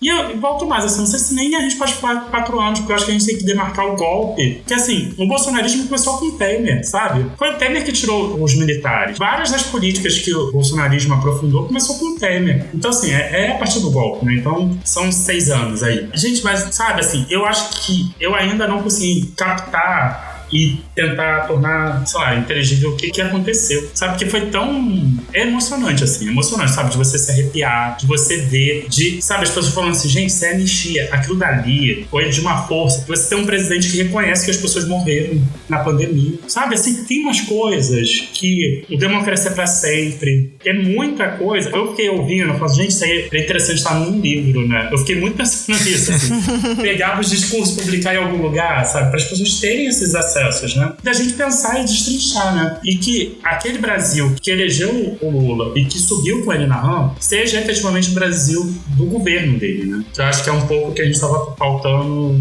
anteriormente. Enfim, é um pouco disso, assim. Eu acho que a esperança, ela foi celebrada ali. A gente precisava celebrar aquilo para começar um novo ano, assim, como vocês comentaram. É a partir dessa celebração que a gente falou assim, começamos um novo ano. Totalmente. Eu assisti também na televisão, só que eu tava na casa, na minha família em Santa Catarina, eu tava meio nesse pré-volta pra São Paulo, porque eu já ia trabalhar no dia seguinte, por isso que eu não fui pra Brasília, eu já ia ter que estar lá batendo cartão na segunda-feira, e foi meio tipo assim, foi interessante ver que até a minha família, que sempre foi muito tipo de votar no Bolsonaro por falta de opção, tava ok com a posse, tipo assim, entendeu que aquilo fazia parte do processo do Brasil, e isso me deixou, eu tive uma conversa com um cunhado meu que ele é caminhoneiro e que ele tava muito revoltado com as manifestações que tiveram logo depois, porque ele, tipo assim, ele disse, eu queria ir pra casa. Me impediram de ir pra casa, trancaram meu caminhão. Eu tive que fazer uma volta pra ir pra casa, ver a tua irmã e a tua sobrinha. E eu achei aquilo um absurdo. E eu vi que, tipo assim, pô, talvez ache um pouco de esperança pra essa galera realmente. Tipo assim, tem gente que entende que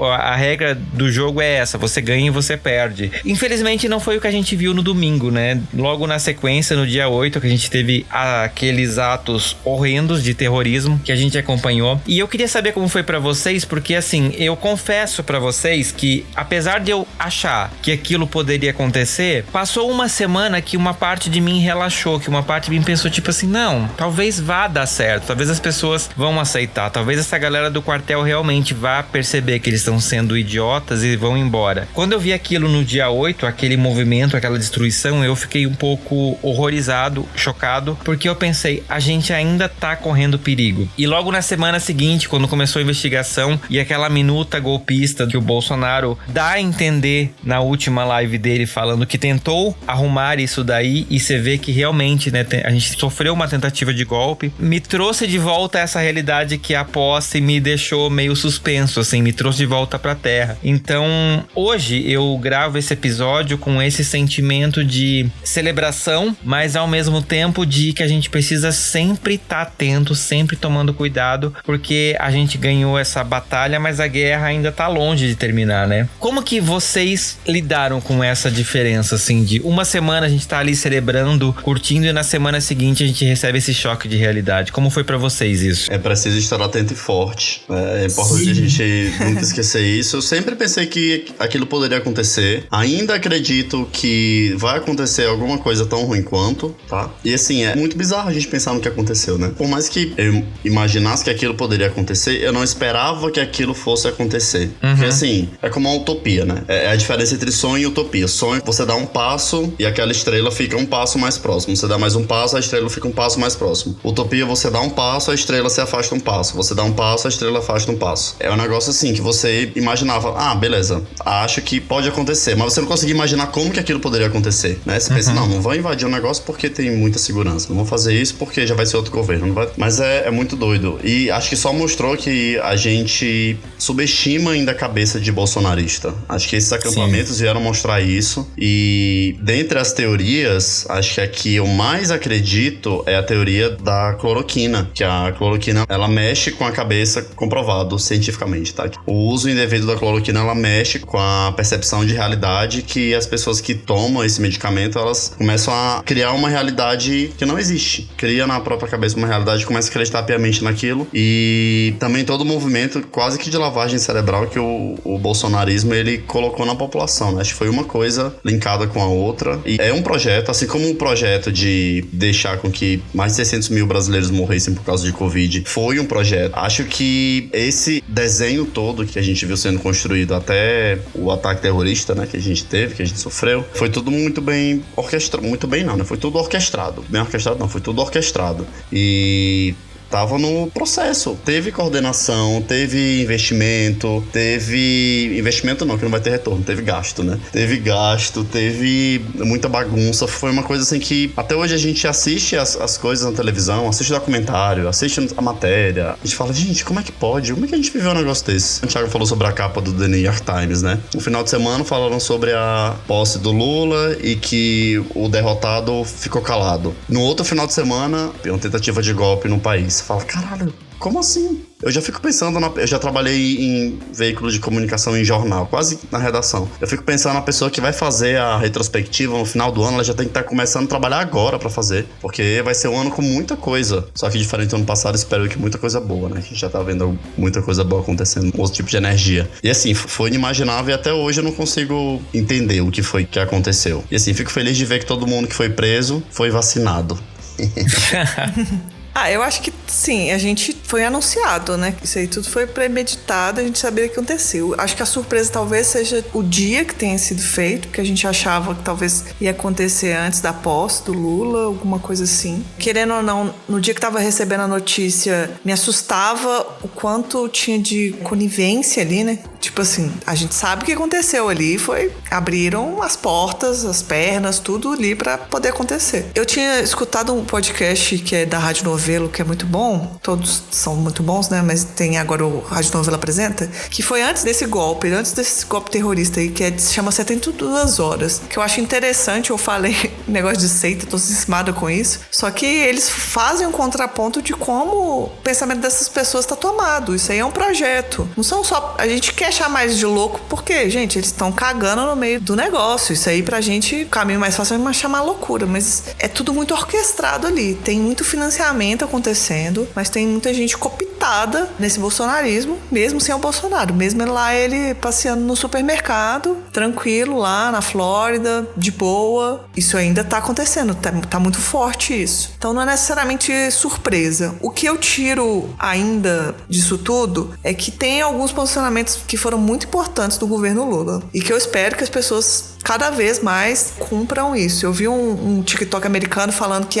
no Brasil tá sendo diferente, as pessoas estão sendo punidas. E na nossa visão, muitas pessoas não foram punidas, né? Até porque na hora do ato, os policiais não estavam fazendo nada. Mas pelo que ele estava comentando, ele estava acompanhando que as pessoas estão sendo punidas aqui. Não da forma que a gente gostaria, acho que nem todo mundo que a gente gostaria, mas isso eu vejo como uma forma positiva, né? Punitivismo pra fascista, tá tudo certo. Até porque, né, se eles não forem punidos, eles nos matam, né? A gente tem que pensar muito, é uma coisa surreal. Eu concordo, assim, com muitas das coisas que vocês colocam, principalmente essa leitura patológica, sabe, de que eles são loucos. Não, gente. Não, assim, tem muita gente que concorda com aquilo, e entrar de forma aquilo dali é orquestrado, de que forma aquilo é produzido, como que você fomenta esses grupos, como que você une. Antes da gente entrar, né, eu tava comentando a entrevista dos jornalistas que se infiltraram no Queijo lá de Brasília. E assim, é muito impressionante, assim, toda a estrutura que se montou, né? E como que você permitiu que as pessoas ficassem ali 2 meses, né? Gente, as pessoas não trabalham 2 meses, assim. E uma das coisas que eles levantaram é de que forma muitas das pessoas que estavam ali, elas são sozinhas, assim. E elas se viram dentro daquele grupo como efetivamente dentro de um grupo, né? E como que essas ideias iam fortalecendo isso enquanto grupo. Sei lá, eu acho que isso é uma coisa pra gente pensar como que ele se montou, né? E a partir disso, punir de que forma, assim? Não dá pra gente achar que o general que tava dentro do QG, que não botou a cara, ele não tem culpa. Ele tem culpa, sabe? Bolsonaro que tava lá na Flórida, ele tem culpa, sabe? Assim, a gente precisa efetivamente punir essas pessoas. Porque se a gente não punir, a gente não vai lidar com o que eles fizeram. E o passado dele sempre vai retornar. Da mesma forma que o passado da ditadura sempre retorna. Da mesma forma que o passado escravista sempre retorna. Porque o Brasil não enfrentou, sabe? Em nenhum momento o Brasil enfrentou esses passados. E se a gente não enfrentar esses passados, a gente nunca vai construir um futuro possível diferente. Sabe? A gente vai estar sempre perpetuando um acordo que não tem como, assim. Não tem como mais a gente lidar com determinadas posturas e ver que determinadas formações do Brasil, elas são benéficas para o país, porque não é, sabe? Não é. É o posicionamento dos militares de que forma eles pensam a república, de que forma eles pensam o lugar deles dentro dessa república. É esses empresários, os agroboys aí da vida, que acham que não tem que ter direito trabalhista, que as pessoas devem trabalhar em condições análogas à escravidão, que a natureza, ela é um entrave para o desenvolvimento do país. Enfim, tem uma série de coisas, assim, que a gente precisa enfrentar e falar assim, isso aqui não deve existir. Não deve, assim. Por isso que eu pontuei, né, que a gente tem que ter essa base. Porque é essa base que também vai demonstrar assim, a nossa democracia é isso daqui pra frente. Porque se a gente começa a tolerar coisas como a gente viu, né? Se a gente não qualifica aquilo dali como terrorismo, se a gente não qualifica aquilo dali como inaceitável, cara, aquilo dali vai ser espelho para outros atos, né? E coisas piores acontecerão. Então, é importante que a gente demarque, que puna, porque é a punição que vai demonstrar que as instituições, elas existem e a nossa democracia não admite isso. Isso é inadmissível. Isso não é opinião, né? Isso não é você debater a democracia. Isso aqui é você desmantelar o que existe. Pra mim foi tudo muito doido, sabe, assim. Eu acho também, como eu tava lá em Brasília, eu tava num clima... É claro que racionalmente eu sabia da possibilidade disso acontecer, gente, assim, todo mundo sabia, né? Acho que a gente já, inclusive, esperava de alguma forma. Mas eu tava vindo desse clima que eu assisti a posse do Lula ao longo da semana. Eu assisti não só... às vezes virtual, mas eu fui também presencialmente na posse da Marina Silva. Então eu acho que eu tava num clima muito que me chocou demais esse golpe. Aliás, eu esqueci de falar isso antes, mas assim, pra mim, assim, a posse da Marina também foi muito simbólica. Tá lá no meio das pessoas, não só desde o início de chegar, a mestra de cerimônias pegar e anunciar, falando todos, todas e todes, assentem-se nos seus lugares. É uma coisa banal, mas quando ela falou isso, as pessoas se olharam assim, quê? Ela falou todes. Assim, uma coisa pequena, mas que gerou um desconforto na gente, não pelo desconforto da gente não concordar com o uso da linguagem neutra, mas da diferença de que isso é possível estar acontecendo ali naquele momento, sabe? Assim, isso foi muito doido.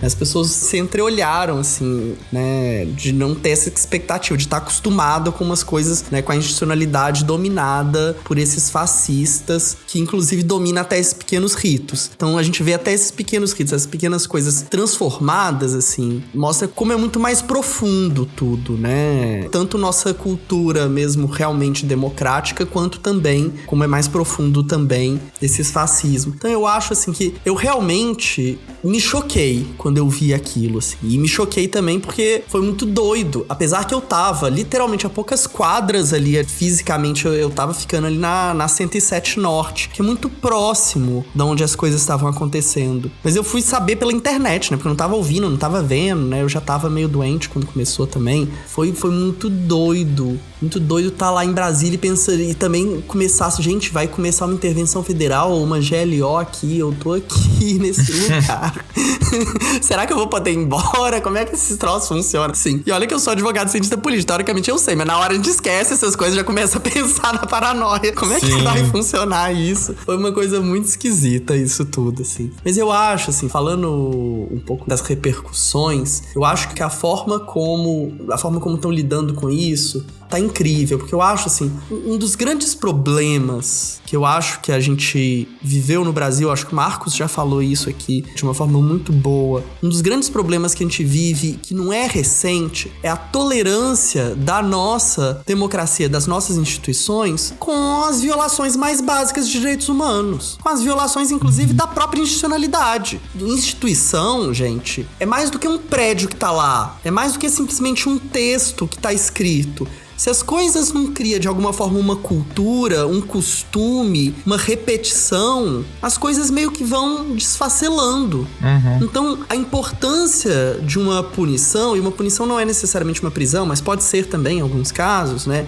De uma resposta institucional a isso, é marcar simbolicamente que, olha, existe essa linha aqui, que ela não pode ser cruzada, e se ela for cruzada, tem consequências, tem responsabilização. Isso é importante. E eu acho que parte, inclusive, eu não sei dizer, assim, eu acho que dentre essas pessoas que defendem a ditadura, que foram lá em Brasília também fazer esses ataques terroristas, eu acho que não tem uma explicação causal única, eu acho que tem uma multitude de sujeitos que estão ali por razões distintas, algumas talvez mais ligadas a alguma coisa patológica, mas muitas não, eu acho que a maioria não, inclusive, né? Acho que sim, tem também os que estão ali enganados, convencidos por algum tipo de fragilidade, que não é necessariamente patológica, mas algum tipo de fragilidade das suas próprias conexões sociais. Isso é uma coisa que a gente tem que levar a sério também, né? Dependendo de quais círculos sociais você insere, isso altera radicalmente qual é a realidade que está disponível para você, né? E quais são os padrões também de interpretação dessa realidade, né? Então, dependendo de como você está inserido em alguns grupos, isso pode facilitar, né, sua radicalização, o seu acesso a isso ou não, né? Então, assim, é importante essas punições, essas respostas institucionais para traçar de uma forma clara para esses vários grupos sociais esses limites e para que isso não se repita, né? Porque se a gente não pune uma vez, não pune duas, não pune três, essa fronteira fica borrada. Sim. Essa fronteira fica porosa e cria dificuldade das próprias pessoas identificarem. Então eu acho que o Estado brasileiro tem responsabilidade, inclusive, em grande parte daquelas pessoas estarem ali. Porque a gente não criou realmente uma cultura democrática no país que mostra que, gente, não dá. Não dá, não é pra ser assim. Existem os limites. Sim. Por isso que eu acho que, assim, é importante mostrar isso do passado. Por isso que eu acho um absurdo quando o Bolsonaro sobe num palanque e elogia um Ustra e a gente não pune, né, logo ali, não coloca um ponto ali. Isso pra falar uma das coisas mais visíveis, porque muito antes disso tiveram muitos outros absurdos, né? Sim. Quando ele coloca foto, a gente permite que na porta do gabinete dele tenha foto de cachorro e de ossos, falando quem gosta de ossada, de osso é cachorro, né?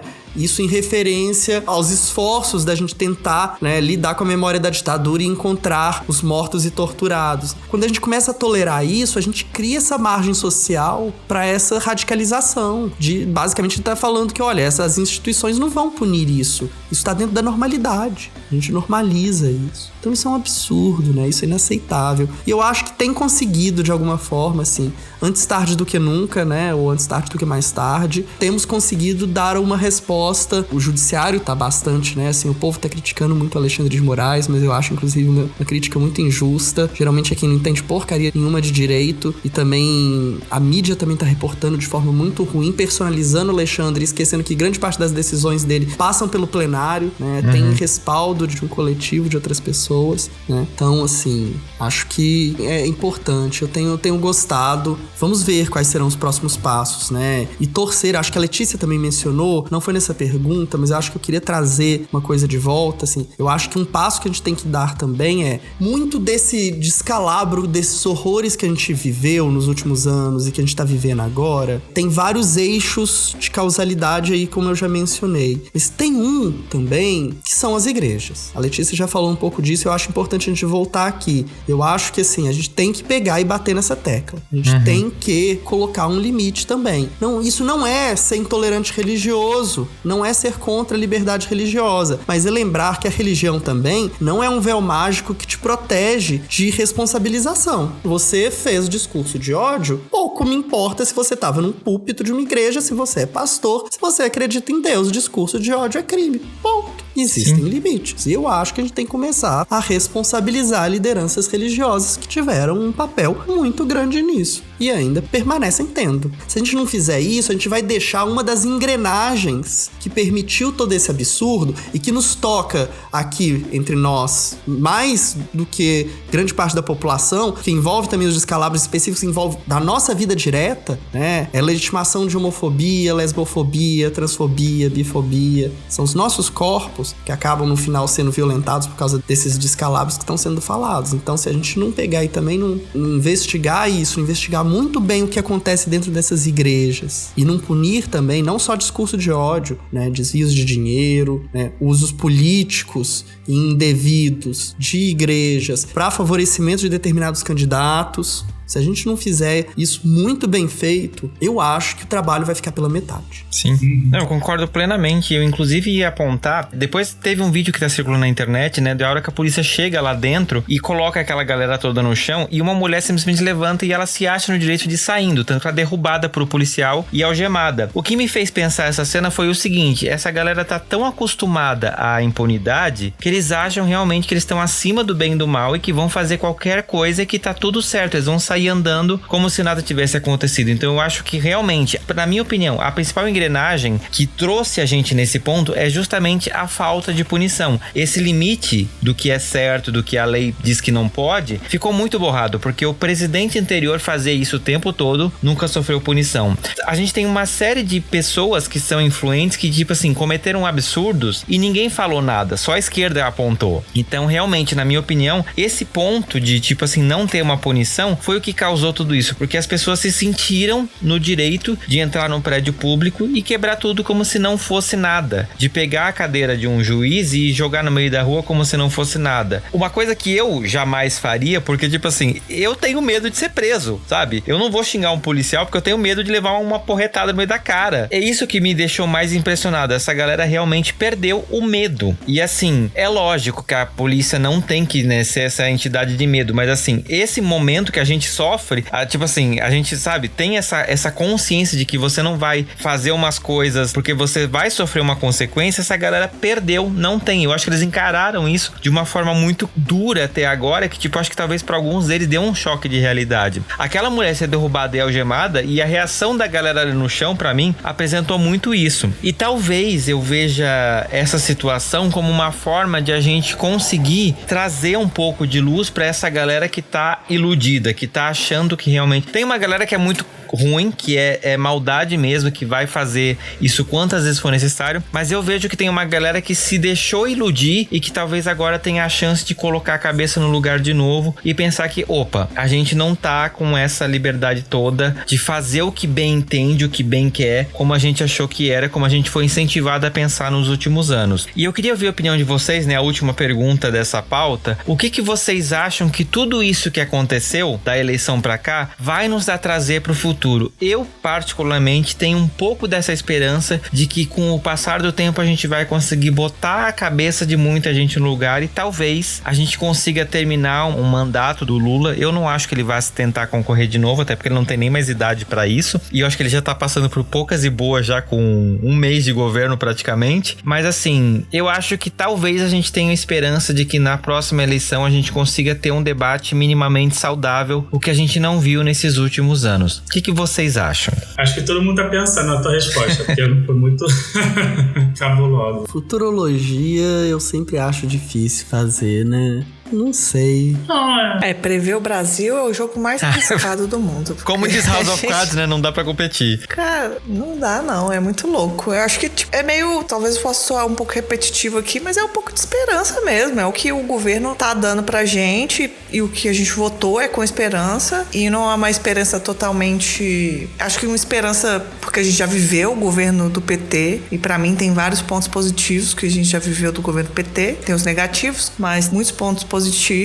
Eu tenho esperança de uma mudança mais por aí, né? Uma vida um pouquinho mais fácil, porque não estava fácil ficar sobrevivendo esse tempo todo. Mas que a gente também não entre, pra mim, um outro tipo de esperança, que a gente também não entre 100% num outro mundo, talvez, né? Que a classe média gosta muito de ficar, que agora tá bom pra mim, mas como é que tá pra outras pessoas? Porque pra mim, eu acho que não é só o governo Lula que vai resolver tudo isso. Esperança com discernimento de que a gente precisa evoluir além disso. Eu não tenho um sonho mais lindo que o governo do Lula vai mudar tudo, não. Mas já tá mais fácil.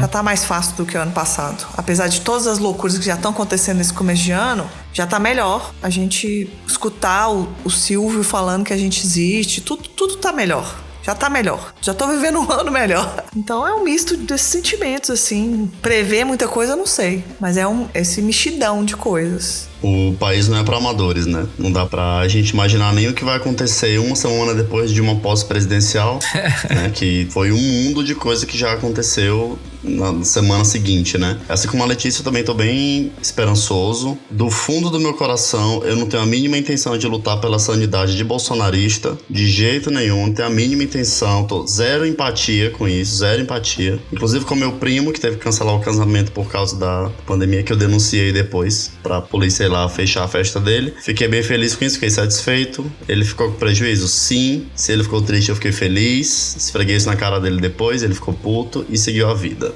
E é isso. E hoje deve estar triste. Se ele tá triste, eu tô feliz.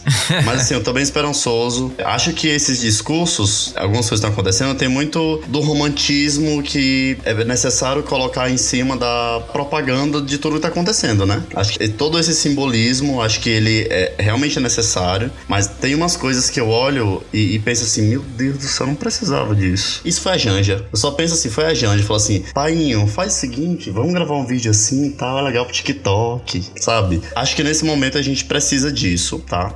Acho que a gente precisa amaciar um pouco os nervos de todo mundo, pegar pelo coração, pela emoção. Acho que faz sentido ser isso agora no começo. Espero que não seja assim nos próximos 3, nos próximos 4 anos, né, de governo, que a gente perceba que não precisa ser um livro de história de uma criança de 4 anos, e que a gente possa contar a história do Brasil como ela realmente é, sem romantismo, sem um caminho de flores, uma música tocando, o Lula passa e as pessoas cantam. Não, né? Acho que faz parte até do amadurecimento enquanto sociedade, né? A gente saber criticar, a gente saber, não é assim. Fez isso aí, mas tem 35 homens e 8 mulheres lá tocando o país. Eu acho que vale sim a gente criticar. Tô muito esperançoso, tô com zero empatia com o bolsonarista. Quem é dos meus eu abraço na rua, faço festa. E é isso. Ainda tô muito feliz. Acho que vai ser um período de muitas realizações pra gente enquanto sociedade também. Acho que agora, mais do que nunca, vale muito a gente olhar pra fora, não só olhar pra dentro de casa, pra dentro da gente, ver qual foi o impacto do nosso voto, qual o resultado tá sendo isso, como que a gente consegue ajudar outras comunidades, outras pessoas, outros grupos, menos bolsonarista. Acho que é isso.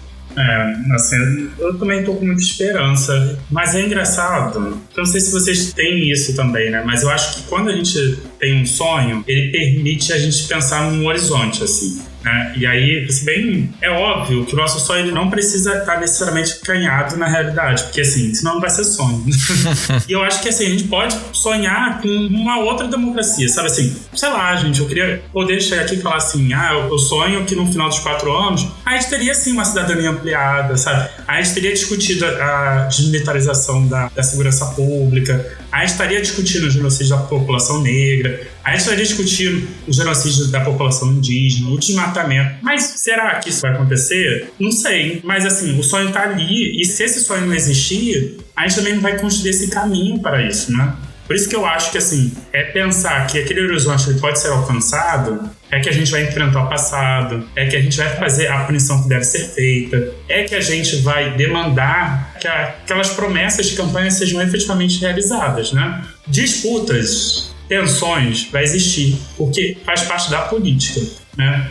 Mas cabe a nós que queremos chegar nesses horizontes tensionar isso, porque senão, se a gente já coloca lá embaixo as nossas esperanças, a gente nunca vai conseguir, sabe? E a gente nunca vai conseguir coisas muito básicas. Debater, por exemplo, cidadania LGBT, sabe assim? Gente, como que a gente debateu o nosso, sabe, a presença LGBT na campanha? Sabe? A carta que o PT colocou aos evangélicos, a gente sabe o impacto, sabe que ela foi importante, mas quantas coisas ali a gente retrocedeu, sabe? Quantas coisas a gente retrocedeu? Por isso que o discurso e essa questão de enfrentar as igrejas evangélicas, que a Letícia e o Thiago falaram, são fundamentais, porque assim, é muita coisa que a gente retrocedeu. É muita coisa, assim, não dá, assim, não dá. E é importante que a gente tenha sonhos, esses sonhos não precisam estar ali na realidade, porque senão a gente vai pregar muito dentro dessa, não é o momento, não é o momento. Se não for o momento, vai ser o momento quando, né? Eu também super fiquei emocionado com o discurso do Silvão e da Letícia, porque assim, gente, é muito importante. A gente foi muito maltratado, sabe? Muito maltratado. Então, assim, a nossa existência já traz toda a diferença, sabe? As pessoas reconhecerem que nós existimos, sim, mas a gente quer mais, né? A gente quer que sejamos compreendidos como cidadãos desse país, assim, como fundamentais dentro desse país. E que as nossas vozes não sejam silenciadas porque outro grupo não quer ouvir a gente, né? Eu acho que só isso, assim, é uma esperança muito possível. E eu acho que os caminhos são colocados, né? Cabe a gente assegurar que esses caminhos continuem abertos. Porque senão, filho, a gente vai ser maltratado, assim, passado o opressor a partir de assim, não é o momento. Não sei dizer também. Eu tô esperançoso. Eu acho que não tem como não estar esperançoso nesse momento, assim. É óbvio. Vencemos. Vencemos, acho que isso já me abre, assim. Mas ao mesmo tempo, eu confesso que eu tô com um pouco de medo também do futuro. E um pouco de insegurança. Por que eu tenho um pouco de medo e de insegurança? Compartilhar um pouco aqui isso com vocês. Pra talvez ser a pessoa energia pesada do rolê. Já que as outras pessoas falaram mais de esperanças. As condições concretas para esse governo não são as melhores. É fatalmente impossível o Lula fazer um governo excelente. E eu tenho medo de que muitas das pessoas que apostaram em votar no PT nesse momento tenham criado expectativas muito altas e irreais que não se concretizarão. Não porque o Lula é incompetente, não porque ele não quer, que é isso. não se concretizarão. E eu tenho medo de que isso gere uma nova onda de decepção e de ressentimento com o PT. Viu? Dei lá a oportunidade e olha o que fez. Foi pra isso que eu votei. Então eu acho, assim, que a gente tem que ser muito pé no chão com o risco que a gente tá vivendo também, sabe? E de como manejar também essa massa de pessoas que não necessariamente são petistas, que deram uma chance agora nesse momento, que a gente não pode contar que permanecerão apoiando de alguma forma a democracia ou governos de esquerda daqui a 2, 3, 4 anos. Sabe? Eu acho que a gente tem que lidar um pouco com isso também. Então eu tô muito esperançoso, eu acho que vem muita coisa boa por aí, eu acho que a gente tem chances de conseguir enfrentar e conseguir lidar não só com o bolsonarismo, com a extrema-direita. Eu acho, inclusive, que esse agora é o momento perfeito que a gente tem para, inclusive, intervir, por exemplo, nas Forças Armadas. Agora, principalmente, começou a vazar muito claro, muito explícito, né, os esforços que as Forças Armadas, a participação que teve, inclusive, agora nessa tentativa de golpe, vazou claramente que o Exército fez barricada para impedir a PM de prender uma galera, sabe? Eu acho que isso dá uma legitimidade social pra gente começar a tocar em algumas coisas que a gente antes tratava meio com dedos, assim, com mais insegurança. Eu acho que a gente tá num momento bom pra gente retomar algumas coisas, mas eu acho também que a gente tá num momento que a gente não pode também, assim, nos enganar da instabilidade, da fragilidade dos arranjos, da fragilidade dessa vitória e dessa condição que a gente tá aqui, que é momentânea, sabe? Então, eu acho que tudo nós, que a gente viveu, o que me ensina, o que vai ficar pra mim é um pouco isso, sabe? É a consciência de quão frágil esses arranjos são. Pra bem e pra mal. A fragilidade foi boa pra gente conseguir também superar o bolsonarismo de alguma forma. Superar entre aspas, mas conseguir vencer. Mas a fragilidade também nos ensina que a gente tem que tomar cuidado. Sim. Eu concordo plenamente com cada palavra de vocês e eu quero encerrar esse primeiro episódio do ano, esse primeiro episódio da temporada, esse episódio de aniversário, dizendo que, assim como quando a gente faz aniversário, eu acho que cada um de nós acorda no dia do aniversário e pensa, puta merda, minha vida até aqui foi assim, o que eu quero do futuro? E você começa a pensar sobre o futuro e não necessariamente você vai realizar tudo o que você pensou. Eu enxergo que um novo governo, ele dá um pouco desse olhar pra gente, ele empresta um pouco disso, nessa mesma vibe, de você pensar o que você gostaria. Mas assim como na sua vida particular, você pode pensar coisas maravilhosas no seu aniversário, e se você não correr atrás, elas vão continuar sendo só pensamentos. Eu acho que a democracia, ela conta com a gente pra gente correr atrás também daquilo que a gente quer, porque não adianta só eu querer que daqui a 4 anos tenha eleição, eu preciso trabalhar pra que daqui a 4 anos tenha eleição, eu preciso fazer a minha parte pra manter a democracia, ela conta comigo. Essa entidade, esse conceito, ele depende da minha vontade também que ela continue existindo. A gente viu isso recentemente, né? E é importante a gente sempre pensar nisso. O Brasil é o Brasil por causa de cada um de nós que já passou por aqui, cada um de nós que ainda vai vir. E a gente, se não manter esse país e as instituições do jeito que a gente quer e trabalhar para que elas continuem fazendo o melhor pra gente, ele vai continuar sendo sempre dos outros. A gente precisa assumir esse país meio representado com cada pessoa que subiu naquela rampa no Palácio Planalto para entregar a faixa. A gente é aquele povo. Não era a gente como pessoa física lá, mas era cada um de nós que estava subindo junto. E a gente precisa pegar essa faixa para si e entender que a gente também é um pouco responsável por cada uma das decisões que acontecem nesse país, na nossa vida, porque esse país é nosso, não é de mais ninguém, ele é nosso. E assim como esse podcast, ele é meu, ele é desses convidados que estavam aqui comigo para poder celebrar esse episódio especial, e é de cada ouvinte que transformou esse podcast no que ele é nesses 4 anos de existência. E me emociona olhar para esse trabalho que eu faço nesse tempo e ver que ele é mais do que meu, ele é de vocês e ele é por vocês. E cada conquista que eu tive, fazer aniversário de 4 anos, ele só tá aqui por causa de vocês. Então eu quero encerrar esse episódio desejando o melhor para cada um de nós e agradecendo a todos e cada um de vocês que tá aqui comigo nesses 4 anos, fazendo parte dessa história, desse podcast. Cada convidado que passou por aqui e que tá sendo representado por essa galera também aqui, da mesma forma que a gente foi representado naquele palácio, subindo a rampa e tomando posse. Então eu quero dizer isso. A gente faz tudo isso, seja um podcast ou seja um país, juntos, unidos e cada um fazendo a sua parte e deixando o todo muito mais bonito, muito mais colorido, muito mais brilhante. Então obrigado a cada um de vocês. Se joga. E no Se Joga desse primeiro episódio do ano, a gente falou aqui, né, sobre essa questão histórica de olhar para trás e olhar para o futuro ao mesmo tempo. Então eu quero deixar uma indicação para você, ouvinte que ainda não conhece. Tem um podcast muito bom do Rodrigo Vizeu, chamado Presidente da Semana, onde ele fez um episódio para cada presidente que já ocupou essa posição nesse país, os bons e os maus, e a gente ter essa chance de olhar para o trabalho do Rodrigo e aprender com cada um deles para saber como fazer uma cobrança melhor para o governo atual. Então, a minha dica pra você é, se você não conhece, dá uma olhadinha nesse podcast, porque ele é muito bom e a gente pode tirar muitas coisas positivas até das coisas ruins, pra gente conseguir evoluindo nessa caminhada. Convidados, o que vocês deixam de lição de casa pra audiência do Fora do Meio? Eu vou indicar aqui o documentário da Flor de Lis. Eu fiquei obcecada com isso, tá, gente?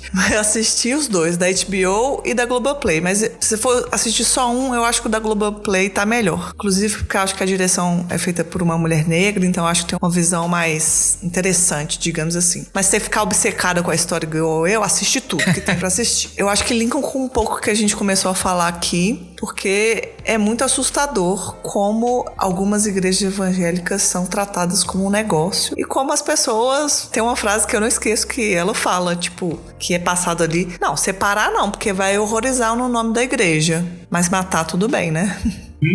Então, é assim, tem várias camadas. Pra quem gosta um pouco de true crime, é interessante. Eu nem sou muito fã de true crime, não, mas é porque a história é muito envolvente e dá pra pegar um pouquinho de como é que funciona essa máfia da igreja evangélica no Brasil. Sim. Pegando um pouco desse momento que eu compartilhei com vocês da saída do armário, eu tô lendo um livro que tá conversando muito, quase um diálogo comigo. O nome do livro é Guardei no Armário, do Samuel Gomes, que é um publicitário preto aqui de São Paulo. E só assisti o subtítulo do livro, ele fala muito sobre o que é o livro, né? Trajetórias, vivências e a luta por respeito à diversidade racial, social, sexual e de gênero. Então, é quase como se fosse um diário dele contando como que foi esse processo dele se descobrir, dele se aceitar e dele começar a compartilhar isso com o mundo e ver como que ele consegue ajudar outras pessoas, compartilhando histórias, escrevendo um blog, tendo a primeira relação dele, enfim. Acho que vale muito a pena até pra gente aprender um pouco mais sobre si, sabe? Sobre você que tá ouvindo, aprender um pouco mais sobre você e saber como que a gente consegue entender o que aconteceu no país, na TV, na rádio, pra fazer com que a gente, entre aspas, precise ficar dentro de um armário, o que foi que aconteceu, qual foi o papel, inclusive da mídia, pra fazer com que a gente fique dentro de um lugar que a gente nunca pertenceu e nunca vai pertencer. E acho que é uma história que tá conversando bastante comigo. Acho que vale muito a pena, é um livro que ele tá custando 14, 15 reais, tá? Não é um livro exorbitantemente caro, mas acho que vale a leitura também dele, tá? O nome do livro é Guardei no Armário, do Samuel Gomes. Gente, assim, eu tô pensando aqui nas referências, assim, o que eu poderia indicar. Letícia, vamos saber que você gostou, assim, do documentário da Flor de Lis. Eu parei de ver. Primeiro, assim, eu acho a Flor de Lis uma pessoa demoníaca. Eu sempre achei. E aquilo foi me dando uma angústia, mas uma angústia que eu parei. E olha que, assim, gosto de ver documentários de crimes, sabe? Mas, gente, não dá. Eu cheguei no limite no segundo episódio, porque ela é muito demoníaca. Muito, assim, é coisa surreal. E aí, pensando um pouco, também esse período, né? Eu peguei pra ver algumas coisas que me lembrassem também, assim, o que o Brasil produz em condições, assim, muito ruins, sabe, assim. E eu parei pra ver, dentro desse período, né, de eleitoral até o final do ano e tal, o documentário Elza e Mané Garrincha, assim, né, que eu acho fantástico, como você tem muitas questões ali, muito fluidas, assim, muito interessantes, que eu acho muito importante pra gente ver enquanto um documentário, assim, porque é uma relação tóxica também, né, e de como você diz o não, sabe, assim, mesmo amando, é importante dizer não, né? E de como uma pessoa consegue se reinventar passando por muitos problemas. Aquelas histórias, assim, né? É uma trajetória, assim, singular, demonstrando como que você pode se reinventar em condições completamente absurdas, assim, né? Porque, gente, o que essa mulher viveu é uma coisa, assim, chocante. Eu acho muito interessante, o documentário tá muito bonito. E um outro que eu ia passar é Manhãs de Setembro, que é, gente, é uma coisa que eu acho maravilhosa, gente, maravilhosa. Gente, que série incrível, sabe? Eu sou apaixonado pelaquela criança. Se um dia, assim, se eu fosse ter um filho, seria aquela criança, porque eu achei tão Quero fofa. aquela. Eu achei muito fofa, assim, muito... eu não sei, assim, sabe quando a pessoa consegue te atingir, assim, onde você nem acha que alguém poderia, sabe? Eu acho que aquele personagem é muito bem construído. E é muito lindo, assim, eu acho a série muito linda. Com toda a complexidade que é uma personagem trans. E, assim, é muito lindo. Acho que, assim, todo mundo merece, deve ver, que é muito bom. Ai, amei as indicações. Aliás, tudo da Lineker, né, gente? Tudo aquela mulher maravilhosa. O que foi aquele álbum que ela lançou? Incrível, incrível, incrível. Mas assim, eu ia dar uma outra indicação, mas eu acho que curti a onda. Eu acho que eu vou entrar nessa onda também. E eu vou indicar um livro de poesia, na verdade, que é o Não Digam que Estamos Mortos, do Danese Smith, que é um poeta, uma bicha preta norte-americana, soropositiva, que escreve muito sobre isso, sabe? Assim, sobre essa vivência dele de ser uma bicha negra, de viver com HIV, assim.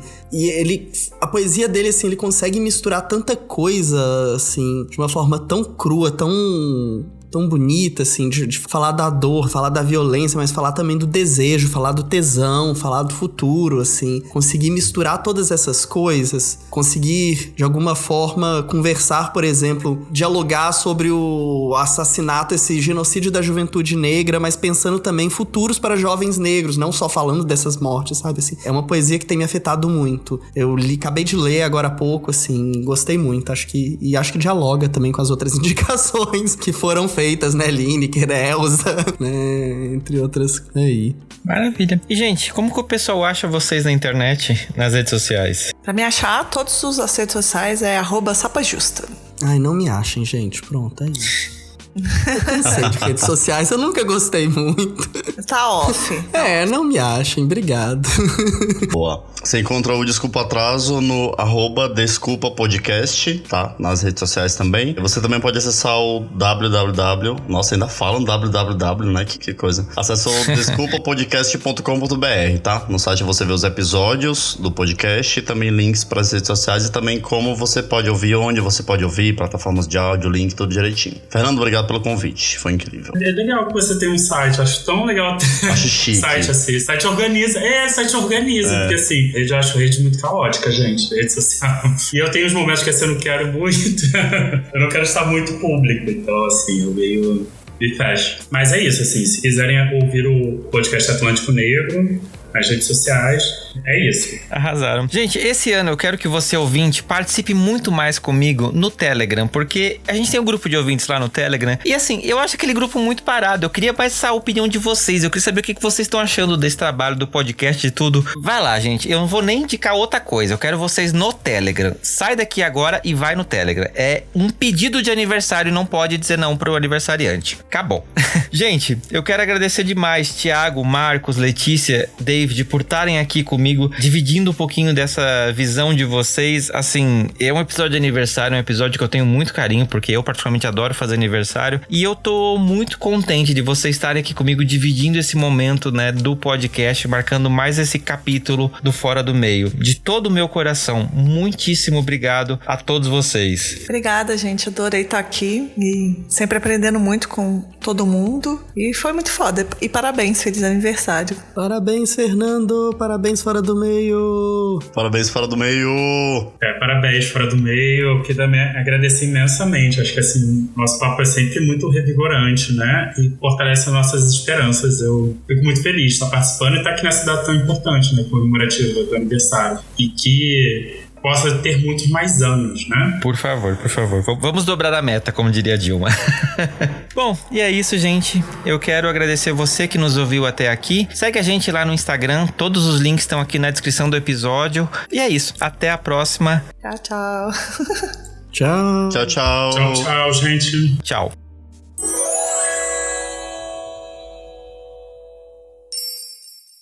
Este podcast faz parte da Podcast. Conheça os demais programas da rede acessando podcast.com.br.